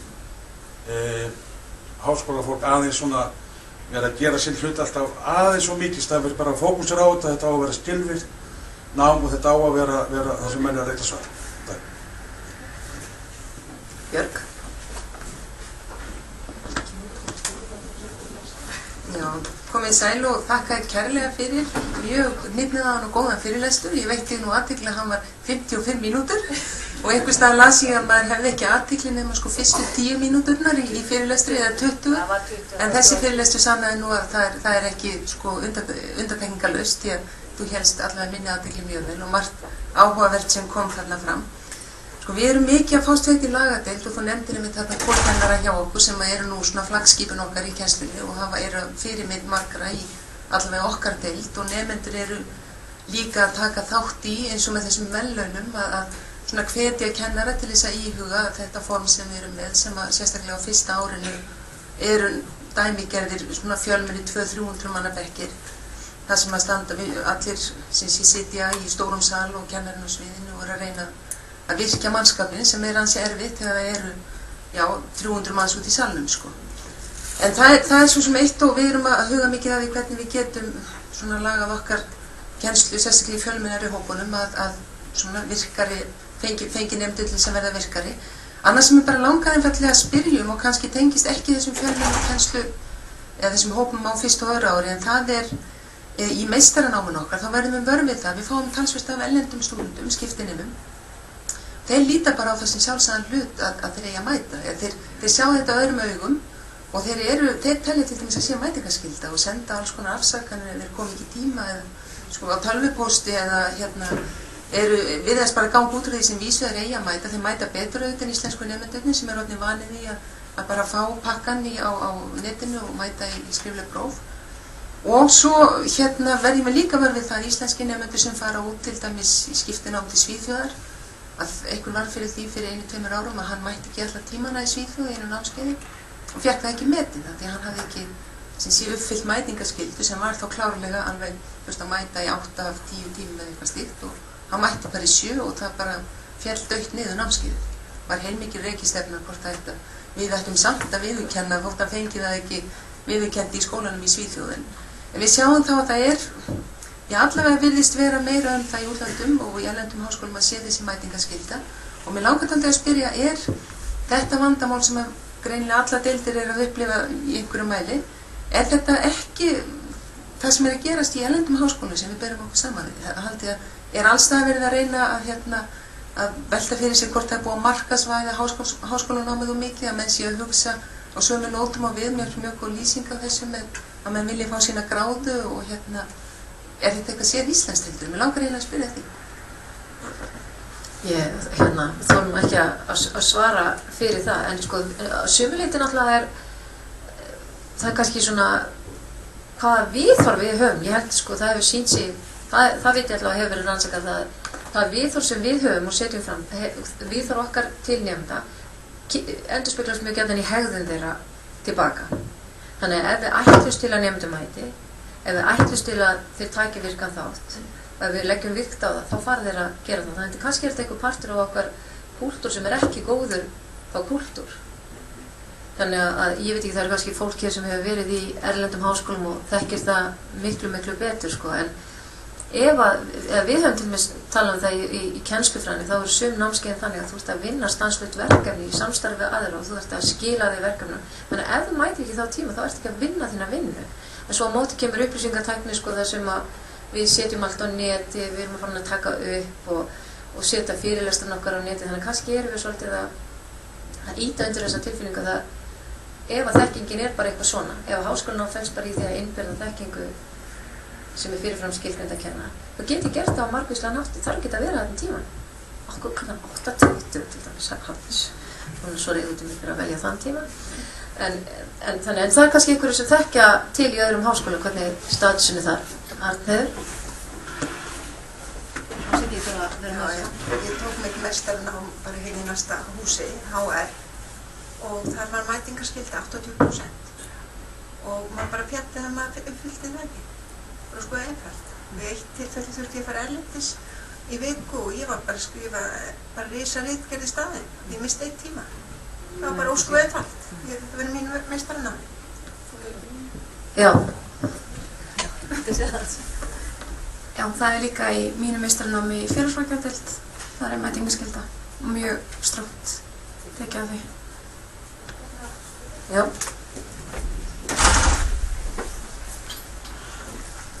En leysir það vandan, skiljið? Já, ég er pólsk sem sagt á Íslandsnámi í Pólandi og það er bara allt öðruvísi eins og þú segir. Það er ekki bara mætingarskylda, heldur líka þess dýnamík á milli nemenda og prófessora er bara allt öðruvísi. Þannig við erum bara hræddir, nemendur eru bara hræddir og þegar ég kom hingað ég bara gatt stundað nám og það var bara svo gaman. Það var allt í einu gaman að vera í námi. Það er líka öðruvísi að þetta er íslenska sem annað mál sem ég geri hér, þannig það er líka öðruvísi en lögfræði eða eitthvað svoleiðis. En það var bara fyrsta skipti fyrir mig bara að hafa gaman af náminu, af því að þetta var 100% próf í Pólandi og við vorum bara stressaðir og við þurftum að bíða eftir prófessorum fram á ganginum í svona 3 klukkutíma til að fá eitthvað svona undirskrift eitthvað svoleiðis. Það er bara allt öðruvísi. En það var fyrir 5 árum síðan, þannig það hefur kannski breytt. Já. Nei, þetta er nú kannski það sem ég veit ekki, það verður kannski ekki verið rannsakað hér, en það hefur verið rannsakað í grunnskólanum og framhaldsskólanum að samskipti í nemenda og kennara hér á Íslandi eru yfirleitt á mjög svona notalegum og jafningjan notum við myndum aldrei kalla fólk prófessor, Ólafur og ég eitthvað. Þannig að herrprófessor Ólafur, já. Þannig að það er kannski eitthvað sem við þurfum að venda leið og við kannski reynum að finna lausnir á. Mér finnst það gott að hafa svona þau statusar alveg, því að það er þau auðveldara að stjórna þessu en samt ekki oftir þetta. Nemendur eiga ekki fara hræddir. Eiga ekki fara hræddir. Nei, maður lærir ekki mikið þegar maður hræddir. Já. Ekki alveg á ferskri reynslu en ég fékk sjokk því ég byrjaði að kenna hérna við Háskóla Íslands fyrir 3 árum síðan. Ég hafði þá verið við erlenda háskóla yfir 20 ár og mest í Svíþjóð og þar mætti fólk en reyndar var þá PowerPoint-væðingin ekki komin á þetta stig. Þar var líka kennt í lotum og nemendur voru ekki að fást við 4 eða 5 fög samtímis. Þeir voru með 1 eða 2 fög næsta lagi samtímis. Ég held að það hafi líka sitt að segja, annars vegar það og hins vegar þessi ofur krafa nemenda á einmitt að við séum að matreiða vonina. Ég held að það sé hluta af skýringunni, eins og segir það margar. Verkfæri djöfulsins, PowerPoint, þetta fer að sanna sig. Hvað segir hérna? Já, kannski bara framhald þessu PowerPoint umræðu af því að það er náttúrulega þægilegt og það er náttúrulega ástæða fyrir því að við erum eða svona langflestir dottnir í PowerPoint svona pittin en það er samt eitt sem ég sé sem getur lausn á þessu og kannski líka leið fyrir okkur svona að losna undan við PowerPoint og líka leið til þess að virka nemendur betur. Það er svona eyðuglósur að vera með glærur en það vantar lykilatriði í glærurnar. Þannig við fá svona eitthvað ramma en samt ekki allar upplýsingarnar. Þannig við verðum að koma og hlusta og allavega svona, og ég ætla að spurja til þess að fá þær upplýsingar sem vantar eða þá að lesa og fylla upp í reyðirnar þannig að það er einhverjum leið til þess að virka nemendur betur. Þannig að þetta er svona bara eitt sem flaug í hug og þetta hefur verið notað við erlenda háskóla. Heimildóttir þegar við tala PowerPoint. Þetta þurfur ekki endilega að vera glósur. Þetta heitir PowerPoint show og þið getið notað þetta sem sjó, sem þetta myndir og alls konar hljóð og upptökur og spurningar sem við setjum upp á, nefndur geta pælt í. Það er allt mögulegt að gera með PowerPoint. Já, því varst að tala um þess að eyðurglærur, þá bara man ég það frá mínum ferli sem nemandi í háskólanum. Það var einn kennari sem notaði þetta og mér fannst þetta fáránlegt þá og mér finnst það held ég ennþá, þannig að það var allavega ekki mín reynsla. En eitt í sambandi við svona stólnámskeið og það vakti mig til umhugsunar núna í haust að ég verið að kenna þetta, hann reyndar ekki nema 80, en það er samt náðu stórt, en svona þegar einu sinni í frímyndum einhver svona frekar léttrægur drengur kom og vildi ræða við mig einhver hugtök og þá fór ég að hugsa er ekki sniðugt að bjóða bara upp á einhvern svona opinn tíma þar sem að þeir mæta sem virkilega þeir langar til að ræða efni sem er að kenna en þora því ekki í svona stórum. Þannig að ég svona að skipuleggja einhvern veginn þannig að þetta sé bara opið fyrir þá sem virkilega vilja geta rætt hugtök og námsefni við kennara. Góð hugmynd. Þannig að þú heldur að PowerPoint það sé bara við sem notum það eins og vitlaust verkfæri. Já, þetta er bara verkfæri. Já, það er einmitt spurning hvort að við þurfum ekki að fara eins úr þessu fasta fyrirlestraformi. Af því að ég, sem kennslufræðinemandi, ég hef bara hlusta á ansi mikið af fyrirlestrum hversu lélegt kennslutæki fyrirlestrar eru. Þannig að það er bara hvort að þau eru ekki að fara þessi yfir að mikið meira svona umræðuhópa og minnka allavega þessa þungu fyrirlestra. Svo maður mátti sjá neindroppi aðeins á Hávard Gardner sem gerði fjölgreindakenninguna. Hann kom inn sem ég var í mat með honum. Og við vorum að tala kennsluhætti, svona yfir lambalærinu. Og þá var ég eitthvað að segja við hann svona, já, þetta er bara svo erfitt, maður vil nota svona virka kennsluhætti og nemendur eru bara aldrei búin að lesa heima og þeir koma, og ekki það að því þeir sé að, ég er nú lengur hægt að halda það sé af einhverju leti og dusil mennsku, heldur bara, það er strategískt mjög klókt að fara og sjá fyrst hvað eru aðalatriðin og hver er strúkturinn og lesa svo inn í það sem maður þarf. Þetta er bara önnur nálgun. Og ég sé að þeir eru ekkert búin að lesa þannig ég ætla að segja að nú skulum við ræða saman. Nú þá bara horfa þér á mig og það sagði hann, nei, ég lend aldrei í þessu ég hef lent í þessu einu sinni eða tvisvar, ég kem inn og sé við nefndur nú ætlum að tala þetta, eru þið tilbúin að lesa á þessu? Nei, þá fer ég bara. En hann er heimsfrægur við Harvard í meistaranámi, þannig að það getur nú verið.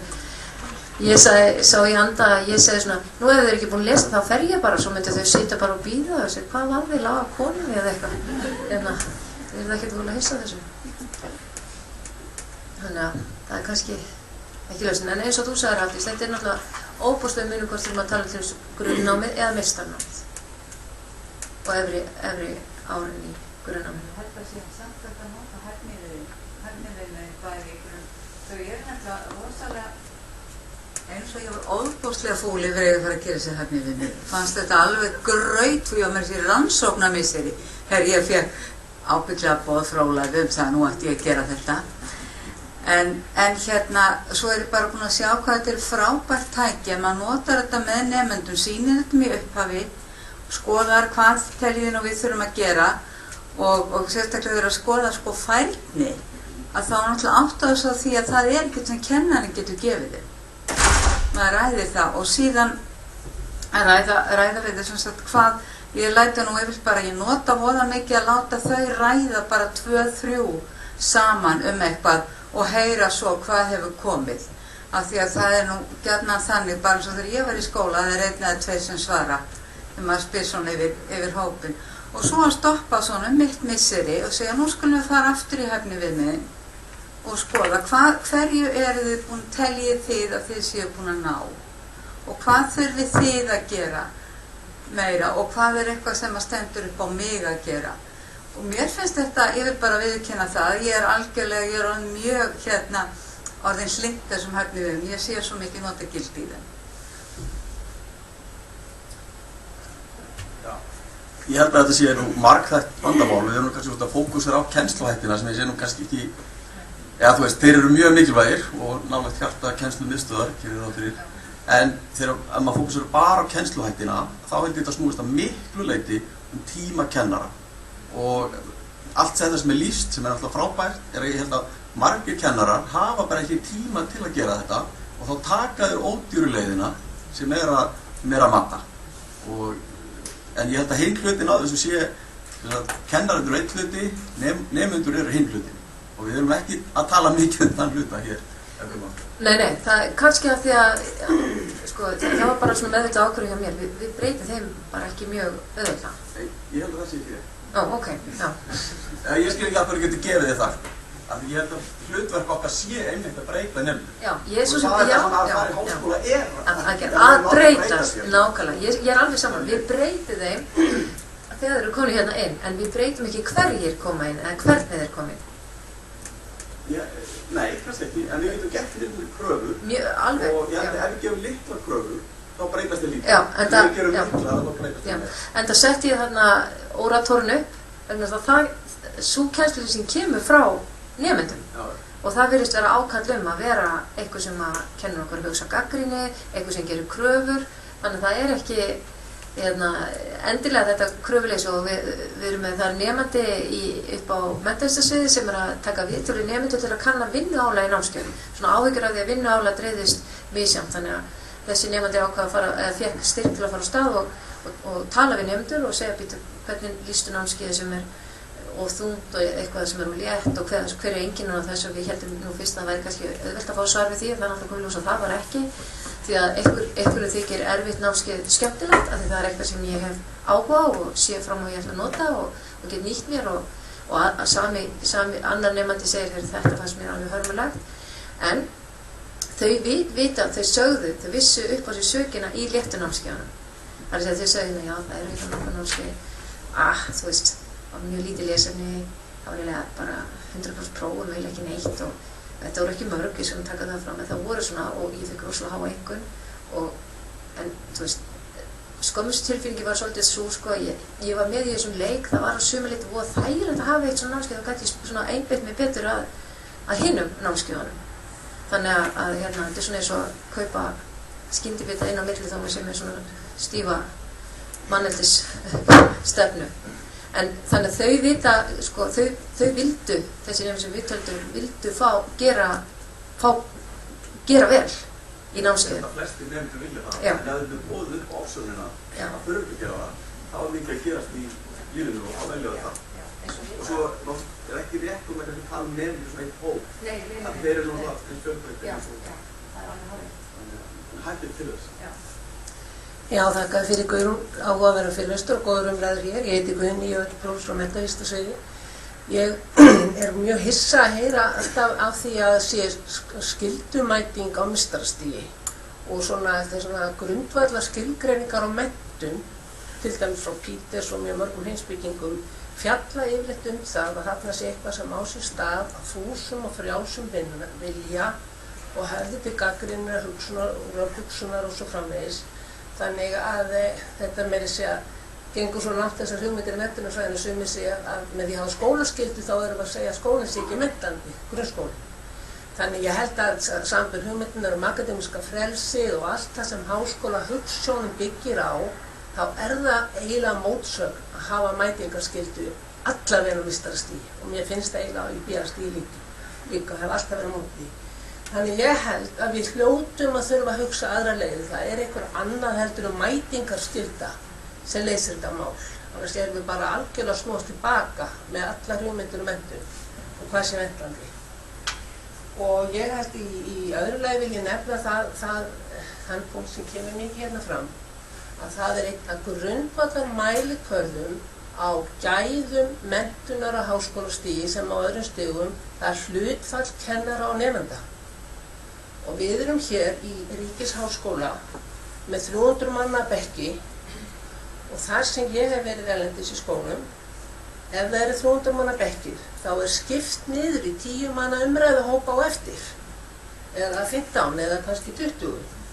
Þannig að við verðum að, þó við séum Ríkisháskóli og fátæk og allt það, að taka mið af þessu og hafa umræðutíma á eftir í minni hópum. Ég held að það sé algjör nauðsyn að taka þau. Og í þriðja lagi þá vil ég bara nefna það, ég hef svolítið verið að skrifa þessa nýju miðla og þessa gagnvirkni, gagnfyrirlestra og allt svo bylting sem það er eiga sér stað. Ég veit að erlendis þá út í Kaliforníu háskóla eða Harvard háskóla getur hlusta á fyrirlestrarna heima bara í emissjón eða einhverju. Þetta er að kalla á grundvallarbreytingar sem við verðum að taka alvarlega. Já.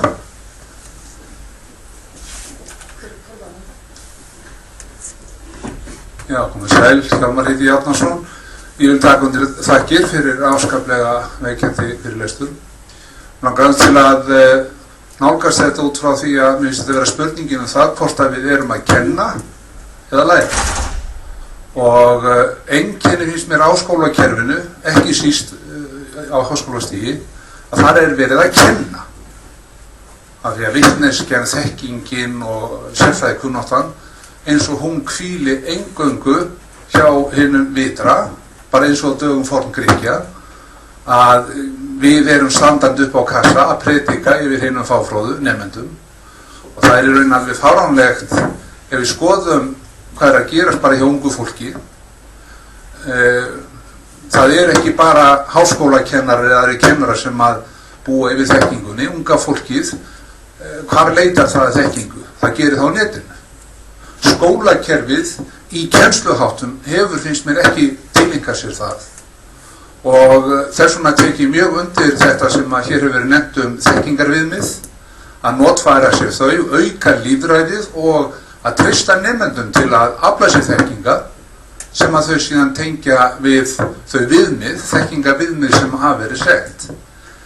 Einmitt út frá því að vera að kenna, þá vilja menn skylda nemendur til að koma, sem er náttúrulega fáránlegt. Hvaða gagn er að þeir skylda nemendur að koma í 400 manna hóp til þess að hlusta á þekkingu sem má koma fram til nemendans auðveldlega með nýrri tækni, nýta tæknina sem var nefnt í þínu fyrirlestri, og það má vera í mjög góðu sambandi við nemendur utan þessara 50 mínútna eða klukkutíma sem að yfirleitt skólakerfið er byggt á. Það er að gera það með rafrænum hætti og halda upp í mjög fjörugum umræðum milli nemenda, milli kennar og nemenda og nemendahóps innbyrðis. Þannig að mér finnst að vera spurningin það að fara að byggja þetta upp á lærdómi en ekki kennslu. Mig óvar við því að sonur minn sem er rektorinn 2 ára og er farin að fikta í iPad og komast þar inn í forrit, að ef að háskólinn hefur ekki breytt sér þegar hann kemur hér inn, þá held ég að degi fljótlega úr leiðindum. Það eru kannski svona nýlunda fyrir hann hefur aldrei séð svona áður þegar hann það gæti verið Já, góðan daginn. Jóhann heiti ég og takka fyrir fyrirlesturinn. Ég endur býðist afsökunar að ég var svolítið sitt. Vegna sem ég var að koma úr tíma þar sem að ég var að kenna sjálfur og mér er svolítið gaman að heyra þetta með 300 manna hópuna eins og ég er að kenna í framhaldsskóla og við erum að kvarta við 30 manna hópum. Þannig að það er svona okkar stærn. En vandamálin er, nú er ég búinn að kenna í einhver ár og ég er eiginlega löngu hættur að segja þessi kennari. Ég fæ borgað sem kennari. Ég er ekki kennari. Ég er í rauninni jú, vissilega er maður stundum með fyrirlestur og svoleiðis, einlægnir og svoleiðis, en málið er það að það er bara miklu meira gaman að bara ræða við fólk og velta fyrir sér þeirra hugmyndum en mínum hugmyndum. Ég veit alveg mínar hugmyndir. Ég veit alveg mínar skoðanir. Mér langar miklu meira að vita til þess ykkar skoðanir og ykkar hugmyndir. Það er eitthvað nýtt fyrir mér. Og nemendur sem koma fram fyrir mann að eins og búið koma fram að þeir geta aflað sér alls konar þekkingar hér og það og fyrirlestur sem slíkið eins góður og þeir geta verið, vissilega, að þeir eru bara einstöfnum með í sínu grunnformi. Tími með nemendum nýtist miklu betur með nemendum og hitt getum við það látið gera 17 tíma. Varðandi það sem kom fram áðan þetta sem Guðrún tók með Hávar Grafner, ég hef notað þetta sjálfur. Það reyndar gekk ég ekki út sjálfur, þá bara sendi ég krakkana út til að lesa og komið bara þeirra tilbúin. Og þau komið sér í næstu tíma og þau voru tilbúin. Þau voru tilbúin sem ættu að vetrar. Það þarf ekkert að gera svona oft. Ef það þarf að gera svona oft, þá er eitthvað mikið alvarlegt að hjá hópnum sem slíkum. Hann kennar nemendunum eða bara öllum hópnum eins og hann er að leggja sig. Og það maður ekki að gera bara með fyrirbara. Frá og með næstu viku þá er ég hættur að kenna. Þannig að ég er hættur að mata ykkur. Ég er að leiðbeina ykkur til þess að finna þekkingu. Ég er til þess að hjálpa ykkur til þess að læra, ekki mér til að láta ljós minn skína.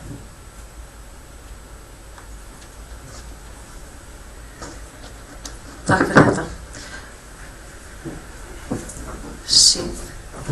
Já, bara takk kærlega fyrir þetta innlegg. Þetta kannski tengist því sem að ég var að hugsa sko, hvernig nemendur koma inn.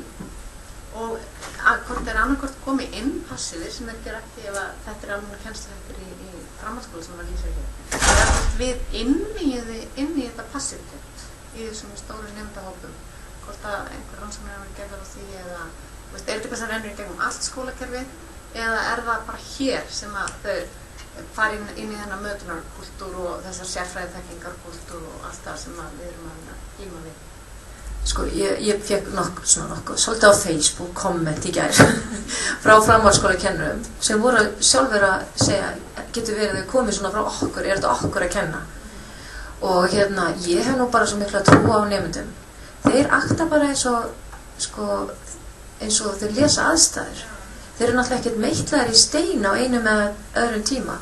Og ég var að reyna að leggja áherslu þegar ég var í útvarpinu á Rás 2 daginn þegar þá sögðu kynntur það að þú segir að nemendur séu latir. Ég fekk alveg áfall, ég hef aldrei sagt að nemendur séu latir. Og það sem er kannski svona sláandi finnst mér í þessar umræðu er að sama fólki sem situr passíft hér er mjög virt utan skólans. Og mér finnst, og ég sé orðin svona, mér finnst ungt fólk til dæmis nú á dögum með við mig, jafnvel þó við höfum verið dásamleg, þá vorum við ekki hálft eins virk eins og þau. Við höfum kannski ekki miðlana til þess, en ef maður kíkir í kringu sig og skoða fólk sem er að búa til tónlist, er að búa til lopapeysum munstur, er að búa til sprótafyrirtæki. Hvernig hefði mér dótt í hug að gera þetta? Ég var í háskóla. Ég var bara að reykja hérna í Árnakaffi, aðalega. Þannig að þú veist, það er rosaleg virkni í ungu fólki og hún bara hefst um leið og fyrirlestur lýkur. Já. Maður fer bara á YouTube til að finna útgjörsum hvernig hann læra að gera einhverja æfingar þarna eða hvað segir maður? Já, það er bara málið. Já, fyrirgefi, eru þið nemendur? Sæveri, Jónas heiti ég og læra félagsfræði. Ég hef gengið í gegnum alltaf þessa reisastóru tíma og frá það fyrsta ári og núna tiltölulega líklega þannig sem við erum bara 5 að ræða og tala rannsóknir sem við erum að gera. Þið erum náttúrulega að muna eftir því að þegar við komum inn í skólan þá erum við skíthrædd við ykkur. Þetta er eins og að labbinn og fara að rökraða við Kofi Annan. Ég er ekkert að fara að gera það. Ég er ekkert að fara að standa upp í risastóru sal og fara að rökraða með eitthvað efni sem ég nýbyrjar að lesa. Það er náttúrulega bara varla ekki hægt að ætlast þess. En síðan líka eitt sem ég var að pæla ekkert með þetta PowerPoint og leita upplýsingum. Af hverju er PowerPoint eitthvað heilaga gral sem við verðum að nota, þessi kaleikur sem verður alltaf að notast við? Síðan hvenær var það að Office pakkin var alltaf bara eina rétta sanna? Það er að notast við Prezi, það er margar kynningarlegra miðlunartæknir sem til er. Það er til dæmis hægt að með allir þessum cloud-tækni sem kom núna, þá er Google Docs, Asana til þess að búa til og skipuleggja sig. Það er að vinna gegnum þetta. Ég hef eins og núna í dag skrifað heilu hópverkefnin á þess að nótt ég að sé manneskuna. Og við erum bara Google Docs og skrifum inn, herðu hérna áttar að gera svona og við erum búin að skrifa bara verkefni á 5 dögum. Og það er eitthvað munur að vera á 1. ári eða vera á 3. ári eða eitthvað svoleiðis, bara að við tökum grunnnámi og mína reynslu. Að ég er að leitast að efni, ég les voða lítið einhverjum bókum sem eru til staðar hér, ég les greinar á netinu, ég les einhverja nýjar rannsóknir og reyna að koma þeim inn. Ég er í tölvunni í tíma, við kennum það alveg, en þá er ég ofta að, ef maður er að tala rannsókn, þá er ég kannski að finna gagnrýna rannsóknina, þannig að spyrja maður svolítið þannig að getur rökrætta. Það er að nota miðla til þess að breyta þessu og mér er svolítið skrítið að setja skyldu-mætingu í tíma og síðan að mæti tíma þegar það tala um að mata þau of mikið en þá ætti að taka þá upplýsingar í burt þannig að þið eru skyldu til að mæta til að læra ekki alveg jafn mikið eða fá ekki jafn mikið til þess að þið fara heim og fara að læra meira. Það er náttúrulega mjög skrítið það eins og hægt með rafrænni kennslu að þú lærir eitthvað heima og gerir þess. Það mjög auðvelt að gera presíkynningu og gera hana myndbandi. Við höfum gert það á klukkutíma, við það margir nemendur. Það hægt að læra það að koma síðan og heima hjá sér, koma síðan og ræða efnið þar. En það eru margar leiðir og eins og þessi tæknibylting sérstaklega fyrir með iPadinn og allir komið snjallsíma, þið getur sendt spurningu til allra nemenda á 1 sekúndu sem þau svara, finnst ykkur þetta rétt, finnst ykkur þetta rétt, finnst ykkur þetta rétt. Þeir eru búin að senda og þeir fá allar upplýsingar. Það er akkurat það er svolítið svona að kíkja á þessa nýju miðla, hvernig hægt að fara þarna. Ekki endilega alltaf að taka frá og ætlast til að þá leiti, heldur að gera það svolítið gagnvirkari og svo fara að leita. Þeir verða svolítið svona inspirational eða svona inspiraðir, þekka hvert kennarinn sína og fara síðan að leita sjálfur. En já, takk. Ég held að þetta hefði verið mjög gott hljóð. Það til dæmis, ég skildi ekki alveg þetta með clouds og eitthvað svona, þannig ég kann það ekki sko. En ég fór að hugsa akkur til dæmis maður ekki í stóru sal þegar allir eru með tölvu og kennarinn segir svona, heyrðu, nú langar mig að fá frá ykkur svona eins og nokkrar góða krefjandi spurningar efnið. Farðu nú á tölvun og sendi mér snöggvast hérna inn á námskeiðsvefinn nokkrar, já, og tók þær, já, ok. Við verðum kannski bara að bíða þangað til þið komið hérna inn í kennslu. Sjá hvort það hérna breytist eitthvað. Varst þú líka með þegar? Komið sæl og bara byrja því að þakka fyrir góðan fyrirlestur og skemmtilegar umræður. Stefán heiti ég og sagnfræðinemi og nýskriðinn úr framhaldsskóla á mínu fyrsta ári. Og svarið við spurningunni hvort að fyrirlesturinn sé dauður mjög einfalt. Hann steindauður og hefur verið það bara síðan internetið kom til sögunni. Af því að núna búum við á tímum þar sem við þurfum ekki að leggja neitt á minnið sko. Og eins og Einstein sagði sjálfur af hverju að leggja símanúmerið mitt á minnið ef við getum flett í upp bara mjög auðveldlega. Og núna getum við flett öllum upplýsingum upp mjög auðveldlega. Bara ég með síma í vasanum og get komast til hverju sem ég vil í rauninni. Og því stöndum við fram til þeirri spurning hvað viljum við leggja áherslu á í rauninni sko. Erum við að þroska með fólki gagnrýna hugsun eða erum við raunverulega að mata þau af upplýsingum sem ég raunverulega þarf ekki að leggja á minnið nokkurn veginn. Og smá gagnrýni á það og í staðinn fyrir þess að endalausu hugsa af hverju mæti fólk í tíma, þurfum að refsa þeim, af hverju hugsa ekki út frá hvötum frekar og þegar annað hver tími sem ég þarf að mæti í fyrirlestur sem ekkert annað heldur en staðdæfing í rauninni. Þannig ég síörfaður allan daginn og mæta síðan í PowerPoint upplestur þá er bara staðdæfing, þetta ekkert annað, ásér ekkert stað í heiminum, ekkert gagnrýnin hugsun og þess vegna eru umræðutímarnir svo ótrúlega mikilvægir. Og að tala það að vera með umræður eftir hvern fyrirlestur, ég algjörlega mótfallið því, ég vil bara leggja niður fyrirlesturinn og það verði bara umræðutímar og þá verði þessi þekking til meðal nemenda undir handleiðslu kennara af því að þetta bara, ég bara skil ekki þessa kennslaaðferð í rauninni af því að þú getur lesið eins mikið og vilt upp á bók og af fyrirlesturum en ef þú notar ekki þekkinguna þá munur ekki sitja eftir og það er bara mjög einfalt og þess vegna það bara virkja nemendur gagnrýna hugsun og það er gert í umræðutímum og það er mín 5 cent í þessu umræðu. Sælveri, Sara heiti ég og ég vil bara taka undir innlegg strákana. Með rafrænni kennslu tel ég að það sé ýmislegt hægt og ótrúlega miklu möguleikar í boði en mér langaði aðeins að tala ástæðan fyrir að ég ákvað að mæta út á málþing var að mér langaði líka svo að heyra skoðanir kennara á þessu máli. Því að við nemendur erum alltaf að tala saman og við erum nú 3 í stúdentraráði og við erum með menntamálanefnd og við ræðum á fullu og við reynum að komast að hvernig þetta gerir þetta betra en einhvern veginn gleymum við kannski að tegja okkur út í kennarana. Við notum kennslumiðstöð og kennslunefnd háskólaráðs og allt það eins og í málþinginu sem var núna fyrir áramót, fyrir í janúar. En mér finnst líka svo mikilvægt að við komum hingað og heyrum bara ykkar skoðun beint. Og það er líka kannski það sem vantar að meta námskeiðin innanfrá. Gera kannski einhver rýnihópa af nemendum og í samstarfi við kennara, fattiði. Þannig að þetta sé gagnvirkt til að leita betri lausna. Ég veit að það er náttúrulega verið að gera þetta einhverju leiti, en mér finnst bara gaman að koma og hlusta ykkur og þið kannski heyri líka okkar skoðanir. Já, takk. Ég finnst þetta ekki mótsagnakennt. Ég upplýði fyrst að þetta var til að ræða að þá er það alltaf yfir því að nemendur vilja láta mata sig. Það sé vandamál. Kennararnir vilja ekki mata en nemendur vilja láta mata sig. svo komið þinn og segir að þið viljið ekki láta matinn. Og ástæðan fyrir því að það ekki hægt að vera með umræðutíma vegna þess að kennararnir hafa ekki tíma. Þeir vilja vera með umræðufundi og vera með allskyns rafræna kennslu og kynna sér nýjan hugbúnað sem kemur út á 2 vikna fresti, en þeir hafa bara ekki tíma til þess.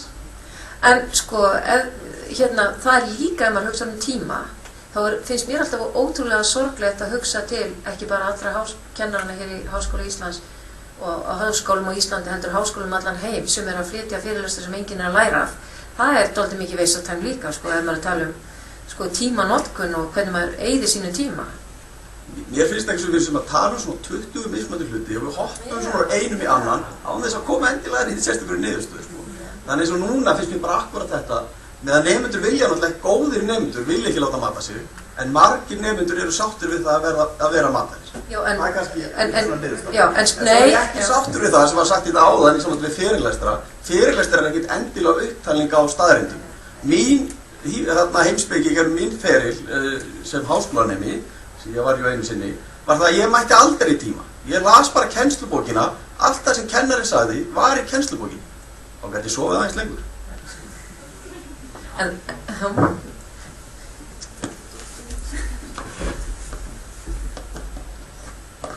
Já, ég samti það sem þú varst að segja, það að vera nemi og vera mataður, maður var að segja á hann, að það er ótrúlega þægilegt. Þú veist, þetta er hendugt og maður kannski dettur svolítið ósynlegt inn í það, þó maður vilji það ekki. Alveg eins og að fá sér skyndibita þó maður vilji vera hollur og allt það er bara þægilegt. Já, það er nefnilega vandamálið, að því að háskólakennarar eiga að segja, ég mata ekki, þið verðið að mata ykkur sjálf, eins og það sem þið viljið.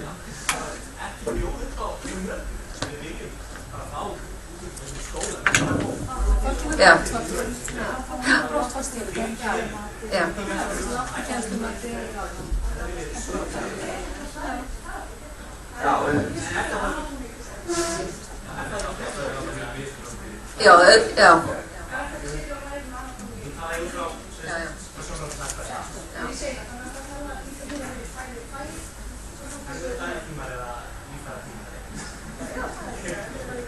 Já, og það er kannski svolítið munur, sem að þið þekkið yfir í verk og nátt meira.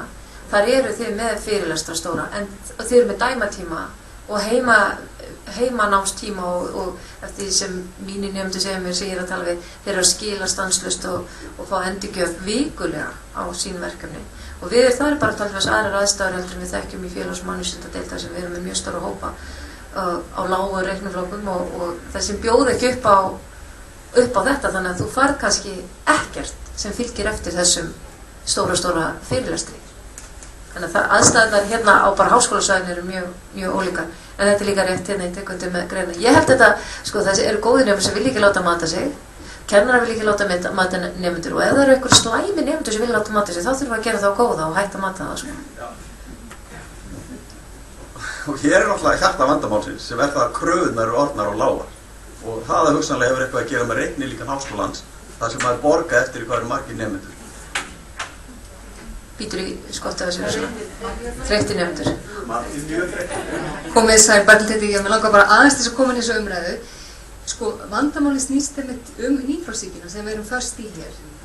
Spurningin felst ekki í því hvernig við menntum við nemendur, heldur hvernig fáum við nemendur til að klára þessa gráðu, til að klára þennan kúrs af því að fjármagni kemur með því að nemendur klári kúrsa. Og það er bara þannig að við erum með mismunandi nemendur. Sumir nemendur eru eins og þið hér sem viljið alls ekki láta mata ykkur og viljið setja alla kenningakúrsa og alla kúrsa sem að kræfi ykkur mikinn lestur og mikla vinnu. En svo eru aðri nemendur sem eru einmitt svona ákváð og skella sér í nám en voru kannski ekki sjúklega áhugasamur í sagnfræðinni, eða að sagnfræði væri málið endilega, en sjá það fyrir sér að það var kannski skilsvægt að klára háskólagráðu, hver svo sem hún er. Og þá erum við einmitt að reyna að fást við þessa nemendur vegna þess að kerfið spyr ekki hversu vel og skemmtilega gagnrýnir nemendur eru, heldur hversu margir nemendur hafa útskrifast. Kerfið spyr ekki en einu öðru. Og þannig er að það er búið að breyta kennarastarfinu og rannsóknastarfinu líka, smætta það niður í mjög þröngt skilgreint mat á því hvað til þess rannsókn er. Þannig að kennarar eru líka í þessu hlutverki að vera svona eins og verkamenn í þekkingaverksmiðju, ef við tengjum þetta við marxisma, sem að þeir geta ekkert farið út fyrir mjög nákvæmlega skilgreinda hugmynd hvað rannsókn er, og ef þeir gera það, þá fá þeir ekki sín aflstig og fiskar þar alveg ekki neitt. Þannig að við erum öll niðurnjörfuð í kerfi nýfrjálshyggjunnar sem að skapar þennan veruleika sem við erum að fást við í dag. Og það eru bara byltingu. Já, þetta er náttúrulega, sko, og svo klórum við í hvort annað, sko. Nemendur í kennara og kennari nemendur og kennum hvert öðru kerfinu til góðu. Þannig að breyta kerfinu. Já. Já, það verður þá næst í fyrirlestur kannski, sem að hvernig breytir maður kerfinu. Já, er einhver sem situr uppi hér sorgmættur og ráðalaus og... Já, þú ert ekki sorgmætt né ráðalaus í mig, gott að þú komir hér. Ég heiti Kristín og kenni þjóðfræðinni. Og þjóðfræðin er náttúrulega svo ótrúlega skemmtilegt fag að það er miklu auðveldara að kenna hana en allt annað. Og mér finnst eiginlega málið, það er alls ekki sama fyrirlestur og fyrirlestur. Ég hef farið á fyrirlestra þar sem ég hef verið hreinlega með 40 stiga hita af leiðindum og bara algjörlega að teka undir þetta með þessa staðdeyfingu. En ég held kannski að þurfi, eins og einn nemandi sagði daginn, það er ekki að senda kennara bara svona Dale Carnegie námskeið eitthvað bara, þannig að þeir læra að líta upp og tala við fólki sem þeir eru að halda fyrirlestur fyrir. Það er alveg hægt að vera með blöndu af fyrirlestri og umræðutíma. Og það er alveg hægt að koma, og ég gera þannig. Ég fæ nemendur til að tala og það er ekkert vandamál ef maður er bara með svolítið ögrandi spurningar og ögrandi fullyrðingar sem þau verða að hafa skoðun á. Þannig að fyrirlestur er ekki það sama. Ég held að það er að skylda kennara á eitthvað svona námskeið til að læra að halda fyrirlestur. Ég er ekki að segja að ég kunni það betur en aðrir, en ég held að sé hægt að kenna það miklu betur heldur en er gert. Jú, það er hægt að kenna það mörgum, en ég held að þetta sé líka, sko, að því það er, þú veist, við mögum ekki setja fyrirlesturinn í sama hólfu og PowerPoint, að það sé eitthvað tæki sem er ónýtt, sko, það er náttúrulega bara veldur hver sem á heldur. Og fyrirlestur, náttúrulega háskólakennarar sem hafa komið til okkur í kennslumiðstöð og svona hvísla að þeir vilja ennþá halda fyrirlestra eins og þeir séu, sko, stundabarnan í það eitthvað, það er bara fyrirgefði, bara mér langar til að halda fyrirlestra. Að ég hef verið að segja náttúrulega svona fyllilega gefið það ég skil það bara ein kennsluaðferð mörgu sem hægt er að nota og þeir eru eiga mjög vel við á ákveðnum stöðum. Það er til dæmis það sem við erum með í háskólakennara er einhver sem að hefur sérfræði á ákveðnu sviði, veit mjög mikið það, veit hvernig hlutinir hanga saman á sviðinu, vita hvað er það sem skiptir máli. Og þetta er svona eins og að, sko, má kannski tala að þú talar leiðsögnin á það, þetta er eins og að fara sem ókunnugur inn í einhverja borg og veit ekki raskat borginu og enda kannski upp í Breiðholt og verða þar allan tíman og halda það að vera aðal í París. Á meðan að einhver sem að, sko, þekkir og veit og leiðbeinir manni á því hann hefur þessa yfirsýn og þekkingu sem ég hef ekki sem nýlið á einhvern stað. Það er eitthvað sem er mjög, mjög dýrmætt og það er til dæmis hægt að nota og presentera mikið í fyrirlestrum, hjálpa fólki að finna út hvernig stóra myndi lítur út á þessu sviði, hver eru ádeilumálin, hver eru átökin innan þessa sviðis, hver eru krítikinn á kenningar og hver eru lykilkenningar, það er alveg að ræða þetta. En eins og kom frá hjá nemendum, þetta verður mjög gagnslaus þekking ef að nemendur gera hann ekki að sinni. Og fólk gerir ekki þekking að sinni fyrir það fær eitthvað að gera með hana, vinna með hana, tala hana, spá í hana, hugsa þetta, senda einhverjum SMS-boð, nota Facebook, við vorum með fyrirlestur hér, mjög áhugaverð, en það er ekki endilega allir hrifnir af því, en það er kennari og Silja Bár í stjórnmálafræðinni, opnaði Facebook síðu í 70 manna námskeiði til að gefa nemendur sínum eignarhald á því að tala hlutin eins og þeir vildu tala ekki það sem þú þarft að vera í uglas eða svona eitthvað alvarlegt, svona, ég er búin stofla umræðuþráð, heldur þeir alltaf að opna Facebook síðuna og Facebookið gefur þeim mjög auðveldan aðgang að smetla inn alls konar tenglum og myndefni og vídeo um eitthvað sem þeir sjá og svo er þetta að setja kannski bara like í staðið fyrir að skrifa eitthvað svona, já ég er hjartanlega sammála þessu eitthvað, þetta er svo auðvelt maður getur skannað, þið þekkið það sem er Facebook notendum, maður skannar alveg 50 manns og lækar það út á suður.